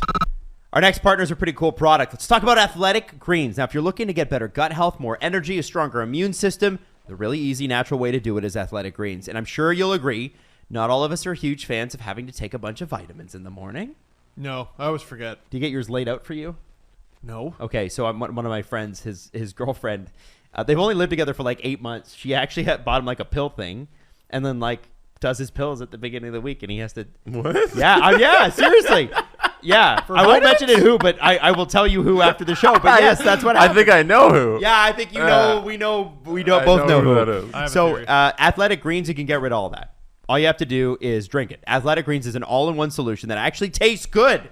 So you'll actually enjoy your daily vitamins, which is great. And like I keep telling you, keto, paleo, vegan, dairy-free, gluten-free, whatever you eat, it works. And less than 1 gram of sugar, no GMOs, no nasty chemicals or artificial anything, and it still tastes good. So right now, it's the time to reclaim your health and potentially your time on Sunday when you're putting out your pills like an old man. In a box. It's convenient daily nutrition, especially at the end of cold and flu season, which we're still in. To make it easy, Athletic Greens is going to give you a free 1-year supply of immune-supporting vitamin D and 5 free travel packs with your first purchase.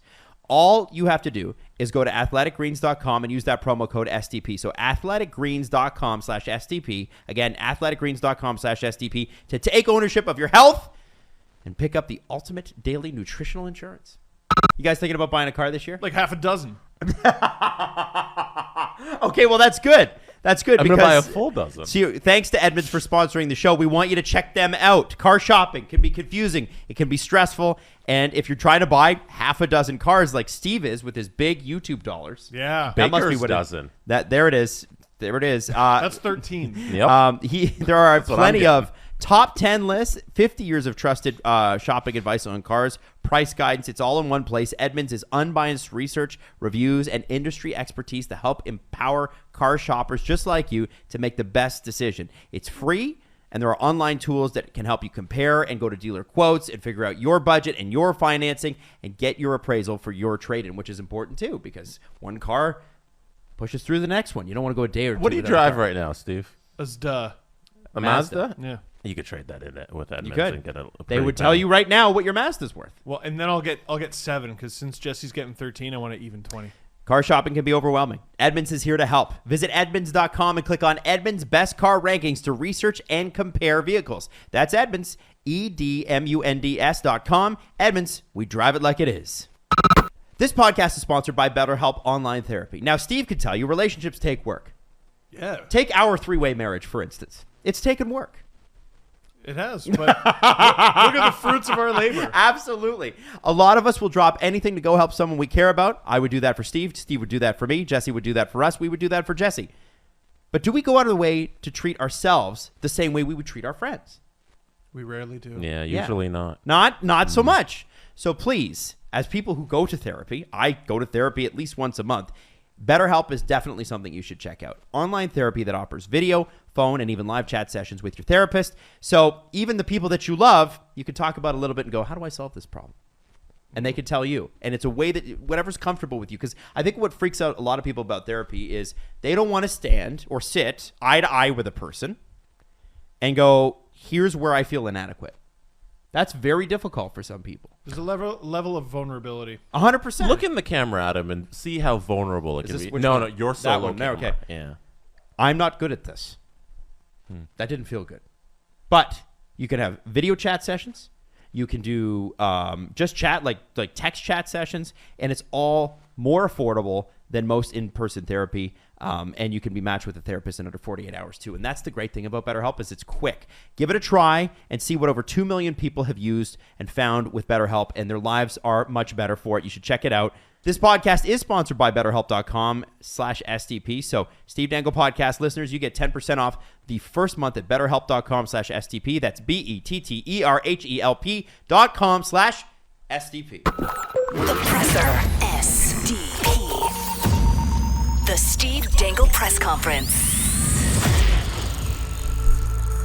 We have an announcement. We do? Adam, I'm going to make the announcement in 10 seconds. Can you tease the announcement? Tease the announcement. I don't even know what the announcement Hey, is. announcement. It doesn't your, matter. Your clothes don't fit. Hey, announcement. Nice head. What? You said you want me to tease the announcement. Boo! He's a dad. He's really He's a a dad. dad. He's a dad. Daddy. All right, go ahead, Jesse. All right. So I have to announce our first ever SDPN Fan Fridays winner. Oh. So every Friday, use the hashtag SDPN Fan Fridays on your Instagram story or on Twitter and send us a photo or a video of you enjoying some SDPN content, whether it's you wearing our merch, whether it's you watching a show, doing whatever. Just send it in, and you'll be entered to win a $50 gift card to our shop, which is sdpnshop.ca. So our first winner, Friday's winner, is Auston Matthews, who tweeted us. I'm going to bring it up on the screen. As a Leafs fan, the mind never sleeps, hence late night gym sessions. Love the network. Kind regards from Vancouver Island. Wow. So Austin sent us a video of him at the gym listening to the SDP. It's playing on the screen here. So he's doing, he's going to do the cables. And Steve, do you want to read the caption on the video he said? These are the, what do they call them? Power ropes? Battle ropes. Battle ropes. Fueled by the rage of contrarian opinions towards the Calder requirements. Hashtag SDPN Fan Fridays. Insert heavy breathing. Love that. So Austin's a gym listener of the podcast.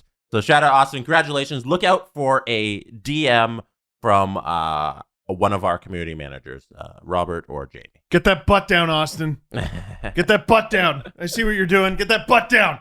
Get into a low position. He's working then hard. do the battle rope. He is, yeah. To run along with battle ropes is fairly extra. Right. Get that butt down. Let's get into a question here. It's me in trainer mode. Get that butt down. This is a question I thought was very interesting because it's going to be a conversation that's probably going to happen in the next, 5 years. From SCUUSU on our Discord. Sergei Bobrovsky has 2 Vezinas. That's more than Lundqvist. Is he a Hall of Famer? Boy. I think let's see what he does with Florida this year. Not yet. Not yet. Absolutely not yet. No. Oh. No, not yet. Not yet. This is not. How valid is this? What do you mean? When you say someone's name, I should be like, yes. They're in the Hall of Fame. I've heard that argument in other sports. The Hall of Fame should be, yeah, that guy's a Hall of Famer. That should be the reaction. Yeah. Henrik Lundqvist, yes. Yeah. Sergei Bobrovsky, no. Like, and here's the thing. Yes, he does have 2 Vezinas because he deserved the Vezina in each of those 2 years. The rest of the time, then what? Like, Lundqvist was consistently a top 5, top 10 goalie in the NHL. Yep. There's numbers to back that up, but there's also watching Rangers games and knowing how screwed the Rangers would have been without him in all respects. Sergei Bobrovsky, Vezina, unusable, Vezina, below average, Vezina conversation. Like he's had a wackadoo career. Like, look at this. What kind of goalie is this? Can anyone tell me what kind of goalie this is? 915, 898, 932, 923, 918, 908, 931, 921, 913, 900, 906, 917. Like he's very up and down. He lacks the consistency of a Lundqvist. You know, here's an interesting conversation. Tuukka Rask and whether or not he gets in the Hall of Fame. When it's all said and done, I'd be interested to see if Bobrovsky has a more impressive resume than Tuukka Rask. Interesting. I mean, Bobrovsky already has 327 wins in the NHL. I don't know this. What's the wins bar for goaltenders for Hall of Fame? Oh, I don't know. It's like 500? 500 you're in. Yeah. But for sure. 400 are you in? 500 is ridiculous. Like Bobrovsky, I mean, he's signed for a very long time, but to even get to, he'd have to play enough 5 games, more years right? at this rate. Yeah. Is 400 you're in? It's a solid career. Yeah. It's a really good benchmark. He'll get the 400. Yeah. Here's my mean thing. Tuukka Rask had 308 in his total career. Wow. Bobrovsky already has more wins. Yeah. Wow. But 0 playoff success. Here's Bobrovsky. Yes. Bobrovsky, yeah. Here's my mean thing for Rask. Well, how could you compare Bobrovsky to Rask? He's got a cup. Yeah, as a backup.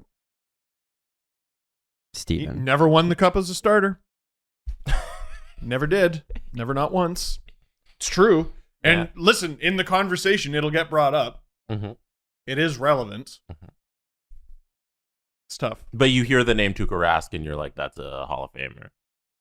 Right? No, not really. No. Adam. Yeah. I'm thinking. Watch out for the mic. Oh, sorry, I'm breathing. Yeah, in the you're thing. breathing Sorry. really well. Sorry. Relax. I'm just inhaling the scent of this discussion. I'm thinking about this. And like, goaltending is so weird, right? It's a weird position. And I think when you rate a goaltender to be a Hall of Famer, you're rating them, I think, in their best 5 to 7 seasons, aren't you? You take the peak. I think you look at the peak. Yeah. And you look at, I think this is important, how many times can they do it in a row? Because this is what subtracts. See, Tuukka Rask was always good. Mm-hmm. The problem for me is Bobrovsky is good, bad. Yeah. Very good, league leading, terrible at getting a coach fired. Oh, now he's good again. Signs a 10-year deal. Terrible. Now his team's in almost first place. If they're not in first place right now, I haven't checked the standings this morning. I think they are. I know they lost to the Kings, who had nobody last night. Who scored? Was it Martin Ferk? He does have a hard shot, though. In Tampa, like, while the Leafs have been losing some games, Florida loses to the Kings, who have no one. Yeah, they got Tampa a point lost out to of it. It was Edmonton. OT. Yeah, but still. whatever. Yep. Yeah. I mean, listen, I think Tuukka won the cup and he got his team to the finals. Tuukka's in. We're not comparing the two. Like, I think Tuukka should be in. I think Bobrovsky hasn't proven it to me yet, and I know he's got a better track record of success. And you're not putting Tuukka in. I'm not putting him in yet. I didn't say that. Oh, okay. I didn't say that. I would need to dig deeper. I'm fairly certain. He has a shot. For sure. Has a shot. He's got a very good shot. But I And think there's he's got to also- win a cup or two. Don't you? Wait, Bobrovsky. Who are we talking about now? Bobrovsky. Oh, okay. okay. So, yeah. Bobrovsky. I would like It to helps. see some playoff success for that resume. It would really boost it. See, Bobrovsky doesn't even have a deep run No. anywhere. 6, Never. 1, 6, 5, 6, 10, 4, 3. He has 1 second round appearance And that was at the Flyers? Wow. with the Blue Jackets in 18-19. Oh. That was the year they beat Tampa, right, in the first round? Stupid. He's undrafted? Right. I didn't know that. I didn't either. Oh, no way. What was his first? Oh, he came from Russia. That makes sense. And the Flyers ditched him for they ditched him because they had Ilya Bryzgalov. Oh, boy. And oh man, what was that trade? Voracek? I can't think so. remember. That's it. We'll see how his career plays out, but I guess right now, if Sergei Bobrovsky retired tomorrow, we're not this Hall of No. Fame panel committee. He's not is in the Hall not of Fame. putting him in the Hall of Fame. Not yet. Nope. He's got a Interesting. shot. Not yet. All right. Steve, do you want to test your memory? Yes. And then we'll go. I don't have my glasses. December 20th, 2000. How much information do you want? I'll let you know. Okay. Okay. Okay. December. Okay, December. December 20th, 2008. Oh boy. Okay, so we're talking the 08-09 season. Mm-hmm. There's a significant thing that happened from a defenseman. Game 32 of the season. Mm-hmm. Do you want the final score? No. Oh. Do you want an opponent? Well, not yet. Okay. So Okay. All right. December 20th, Mhm. 2008. Mhm. So let me try to think who on earth the Leafs defenders were. There was Luke Schenn. That was his rookie year. Dion Phaneuf wasn't on the team yet. Actually, I don't think. Was it later that year? He wasn't on the team. Jeff Finger, I think, would have been on that team. Oh. Mike Komisarek, I think, would have been on that team. Francois Beauchemin, I would have said was on that team, but I know he wasn't from our Ducks discussion the other day. A defenseman did something. Mm-hmm. December 20th. And it was game 32. Did something interesting. It was a significant moment in this player's career, this defenseman's career. Well, my first instinct was to say Luke Schenn, first career goal. Is that the case? Is that your guess? Well, geez. Do I... Is my turn over? No, we can keep going with it, but that is incorrect. Incorrect. Yes. 32. Oh, shit. I might need an opponent. Yeah? You want to find a score or an opponent? What do you want? I think getting an opponent should be just part and parcel. All right. A defenseman did something Significant. For their career, this was significant. And it was what year? Oh, I know what game this was. I think you got it. You fucker. What is it? Is this the Brett Lebda game? No. Oh, it's not. What is that? That's not who we're talking about here. Oh, it's not? Oh, No. Then I'm wrong. I thought it was when Brett Lebda was -3 and a 9-3 win. No, I don't think anybody would remember that except for you. I don't even think people would It put that in might have trivia. been. It might have been the same game, but that's not what we're talking about. The opponent was the Thrashers for that game. No. Okay. Well, That is not the game. He's -3 and a... Coberley, I think, was on the team.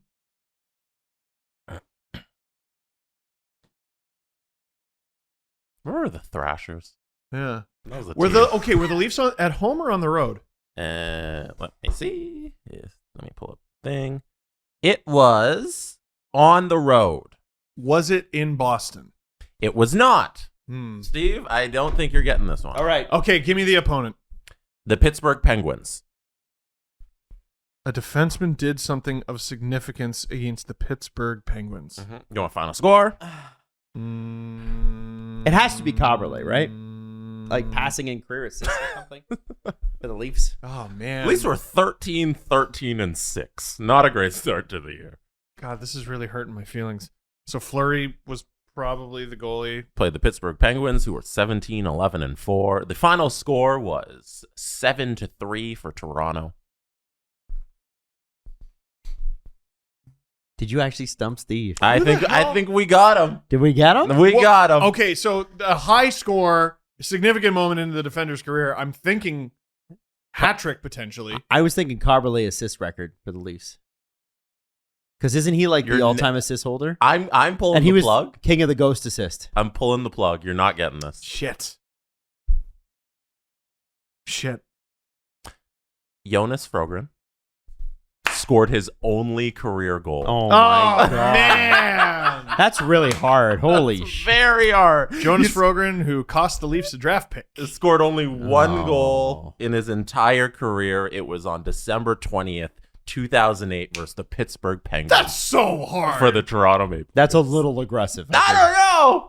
You've been nailing really hard ones Yeah. lately, and we got you with a very hard one. I know. I was still going to see- say Froggy, too, in my list. That's, oh, man. I still see people walking around with that era Leafs jersey, and I shudder. There was a Luke Shen that era jersey yesterday Oh, they're everywhere. at the Yeah. game. 08 to And 12. Grabowski. Terrible jersey, terrible years. Jonas Frogren, he was a Cliff Fletcher acquisition, I believe, when Cliff Fletcher was a GM for like 2 seconds, Mhm. remember? Before Berkey. And he cost the Leafs a draft pick because the way they acquired him wasn't within the rules of the CBA. illegal. Yeah, it was illegal. So basically, if you're under contract with a team in Europe, I don't remember who he was with, someone in Sweden. If you're under contract, you have to buy yourself out of the contract Yeah. in order to sign an NHL one. That's what Petri Conciola had to do, and he had to do that out of pocket. And then he didn't make the team, which is disastrous for him. Mhm. The Leafs paid Jonas Frogren's buyout, and you're not allowed to do that. You can't do that. Yeah. For some reason, whatever. You can't send the money to the team. for That's the really player. Yeah, stupid. so They the should be able You NHL should went- be able to. Yeah, the NHL went, hey, you can't do that, and it cost them a draft pick. Which one? It was a 4th rounder. I forget what year. Oh, okay. Yeah. Yeah. I I that think is- it was a 4th. That's super stupid. Yeah. Second, I think the interesting part about that, and not enough is made of this, and maybe this is a video for you in the summer. Ooh. That 6-month, 8-month period where Cliff Fletcher was the GM was one of the most disastrous. He didn't do great. He did not. Well, the Jeff Finger contract alone, you could do 15 minutes on. Jeff Finger. Who- I'm trying to think. They called the wrong guy. Like, I don't know if people know this, but they thought it was Martin. It was. They got him mixed up with Martin Skula. No. Or was it not Skula? Kurt Sauer? Kurt Sauer. Man, they got him. You're talking old hockey internet here. You're talking like HF Board's rumor mill from like 2007 or 8. That's really inside baseball. Bothers me. There was yada yada yada for the youngins out there. There was a really old HF Boards post where this guy put Jeff Finger's stats next to, I think it was Kurt Sauer's, based on how the Leafs management described Jeff Finger and how he played for the Avalanche the previous year. And based on the stats, he was describing Kurt Sauer, not Jeff Finger. Jeff Finger, like there were teams who wanted to make an offer on Jeff Finger. Yeah, we'll give you a few years and a few million spread over those years. No, the Leafs gave him 3.5 per. It was the only comparable to recent years I can have is when Calgary signed Derek Engelland and Bob McKenzie was like, yeah, he's getting $3 million. That's per season. Wow. Yeah, that was a Berkey move. Yeah, because he wasn't, bless Derek Engelland, but $3+ million? That was a pointless. That was again a bad Berkey move. Yeah. It was a bad Berkey move. Yeah. I honestly, I would love to re-examine the second Cliff Fletcher go around because it was right after JFJ, and we were all very excited that it wasn't going to be JFJ. Yes. So we were all like, okay, so it's not John Ferguson Jr. Anybody could be better, and we were incorrect. We were incorrect. We're very wrong. So I can look that up real briefly. Well, no? Why don't you make a video out of it? Let's not look it up. All right, fine. Why don't you make a video out of it this summer? I would love to hear the Steve Dangle opinion on that. Adam, before I ask you this last thing, I have to shout out Vercingetorix for that trivia question. That is their Discord name. Adam, are you certain? Vercingetorix? I don't know. It's no? Versingetorix. It sounds like Vercingetorix, but is that how you? I don't know. What is Vercingetorix? Vercingetorix is the leader of the last Gaelic resistance to Rome in France against Julius Caesar. I'm assuming. Is there a G in there? Vercingetorix was a king and chief. This is their name. It is Vercingetorix. Look how it's spelled, Steven. Do you blame me for not knowing how this? Oh, bro. He united the tribes against Julius Caesar. He was a king and chieftain of the Arvini, isn't it? Or I don't know. Arvemi tribe who united the Gauls in a failed revolt against Roman forces during the last phase of Julius. Oh, yeah, you know that. And it's not even really fair to call that a revolt because what they were doing was the Romans were saying, we're taking this, and they were saying, well, no, you're not. And they were a bunch of disparate tribes, and Vercingetorix was the one that actually got them together and said we should all fight together instead of coming at Rome haphazardly. You should edit Wikipedia to say that. Despite having willingly surrendered to Caesar, he was executed in Rome. Yes, because he was a trophy, and he actually sat in jail for like 4 years while they waited. Because remember, the weird thing with Vercingetorix is that Julius Caesar wins, but it's an illegal war. So he's a hero in Rome, but the Senate's like, wait a second, we didn't order this. This is wrong. You shouldn't even be consul. You should have stepped down a long time ago. So they talk about Julius Caesar, crossing and coming into Rome and invading Rome or whatever. So the entire time that Julius Caesar is essentially seizing power in Rome, this guy that he has won on the battlefield is sitting in jail.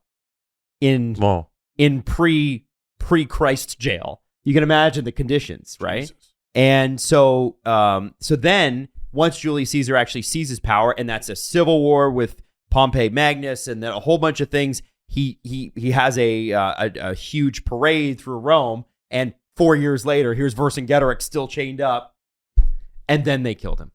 They kept him alive so that he could be a trophy. So when Julius Caesar gained power, because he was a huge hero in Rome, illegally gaining power, once he did that, then they could say, hey, look, this is the barbarian, quote unquote barbarian that we got 4 years ago. We kept him alive for you. Here he is. Now there's his head gone.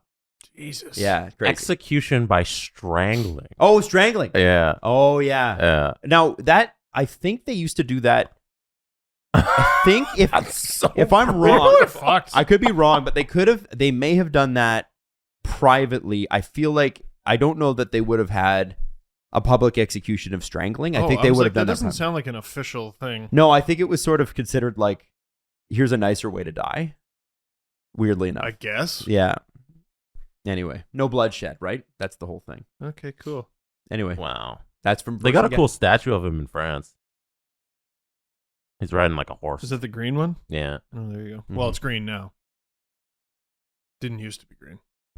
No, it was brass, right? That's my favorite thing that I didn't learn until I was older. Copper, I think. Copper. All these statues used to be copper. If you see something that's like they're all the exact same shade of green.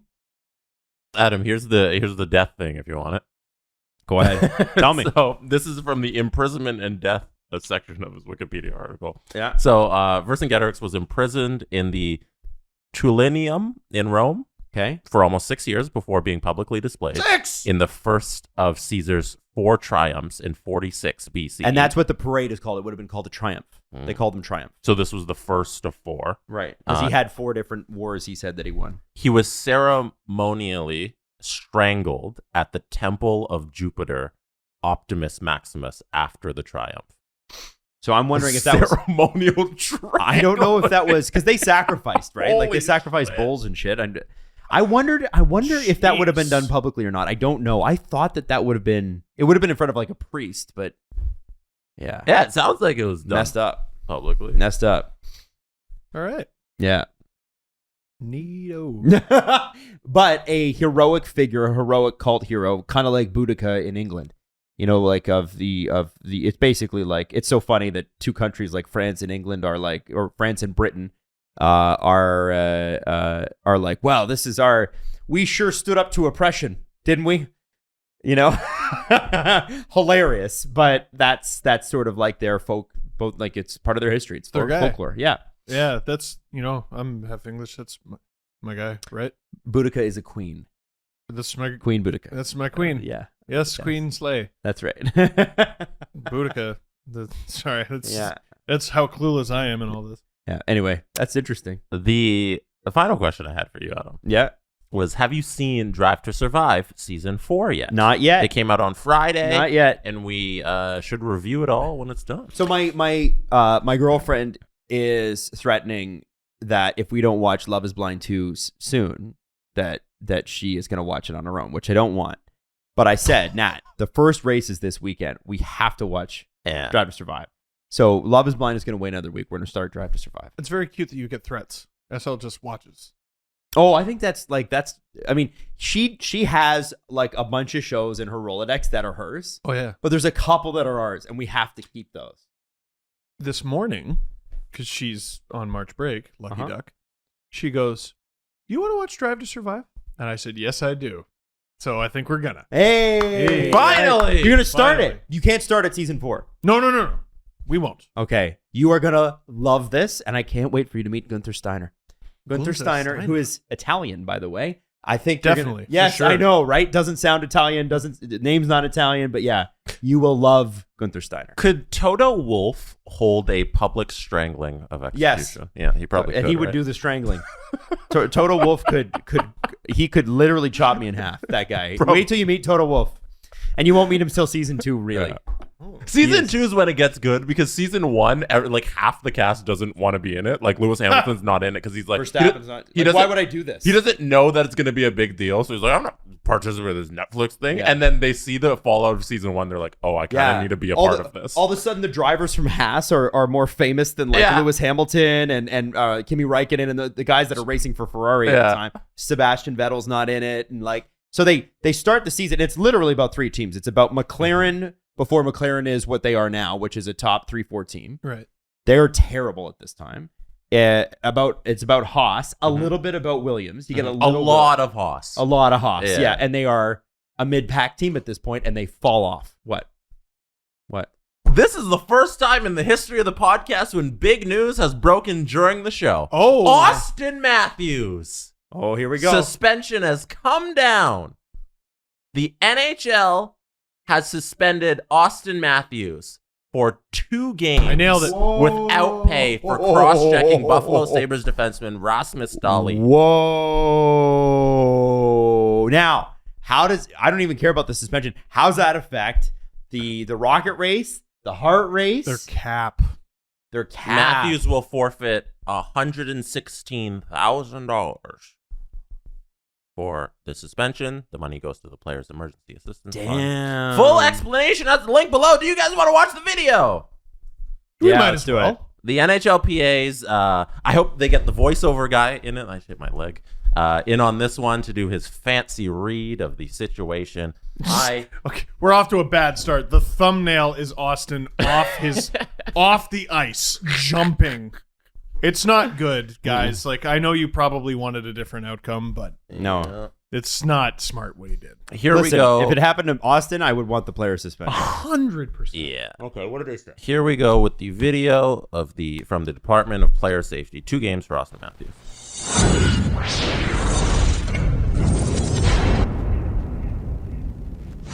Sunday evening in Hamilton, Ontario, Maple Leafs forward Auston Matthews was penalized for cross-checking Sabres defenseman Rasmus Dahlin. As the video shows, Matthews and Dahlin engage in a battle for position in front of the net. The battle escalates, with Matthews using his stick to shove Dahlin, and Dahlin shoving Matthews to the ice in return. Matthews then gets back to his feet, approaches Dahlin, draws his stick back with both hands, rises up, and strikes Dahlin with force in the neck. Yeah. This is cross-checking. While we acknowledge Matthews' argument that this is not a cross-check meant to harm or injure his opponent, it is also not a routine motion to box out an opponent or to gain body position. Yeah. Having just been involved in a shoving match with Dahlin that knocked him into the net, Matthews aggressively retaliates by raising his stick significantly and creating this contact. This is a high, forceful cross-check that makes contact with an opponent's neck with sufficient force to merit supplemental discipline. To summarize, I can't believe it was. This is cross-checking. Matthews has been neither fined nor suspended previously in his 390-game NHL career. The Department of Player Safety has suspended Auston Matthews for 2 games. Yeah, I mean, pretty cut and dry. There you are. Dude, he jumped into a cross-check that I believe him when he says it rode up, but you can't do that. You can't do that, man. It was Yeah. Accidents happen when you do dumb things. It wasn't smart. Well, at least it made the show. I guess, bro. I think it should have been 1. I think they got it wrong. Yeah. I hope it's 2 going forward. I just hope it's followed up. I'm with you. If it's going to be 2 now, it's got to be 2 for everybody. And it's got to be at least 1 in the playoffs. Right? No, it should be fucking 2 in the playoffs. I hate that rule. Yeah. I hate that rule. Games matter double in the playoffs, apparently. So yeah. It should have been 1 now. I think the precedent isn't there for 2. We outlined it an hour and a half ago that they don't suspend people for this, and here it is. There's 2 games all of a sudden. It should have been 1. And I think that's ridiculous. I think you're going to have Brendan Shanahan tearing a strip off of Gary Bettman. Yeah. The Leafs already believe that the NHL does nothing to help their stars, support their stars, and not just the Leaf stars, anybody. And I know from behind the scenes, the Leafs have been all over them about that. Well, they can continue to be on the outside looking in. You're not going to win this battle, guys. Yeah.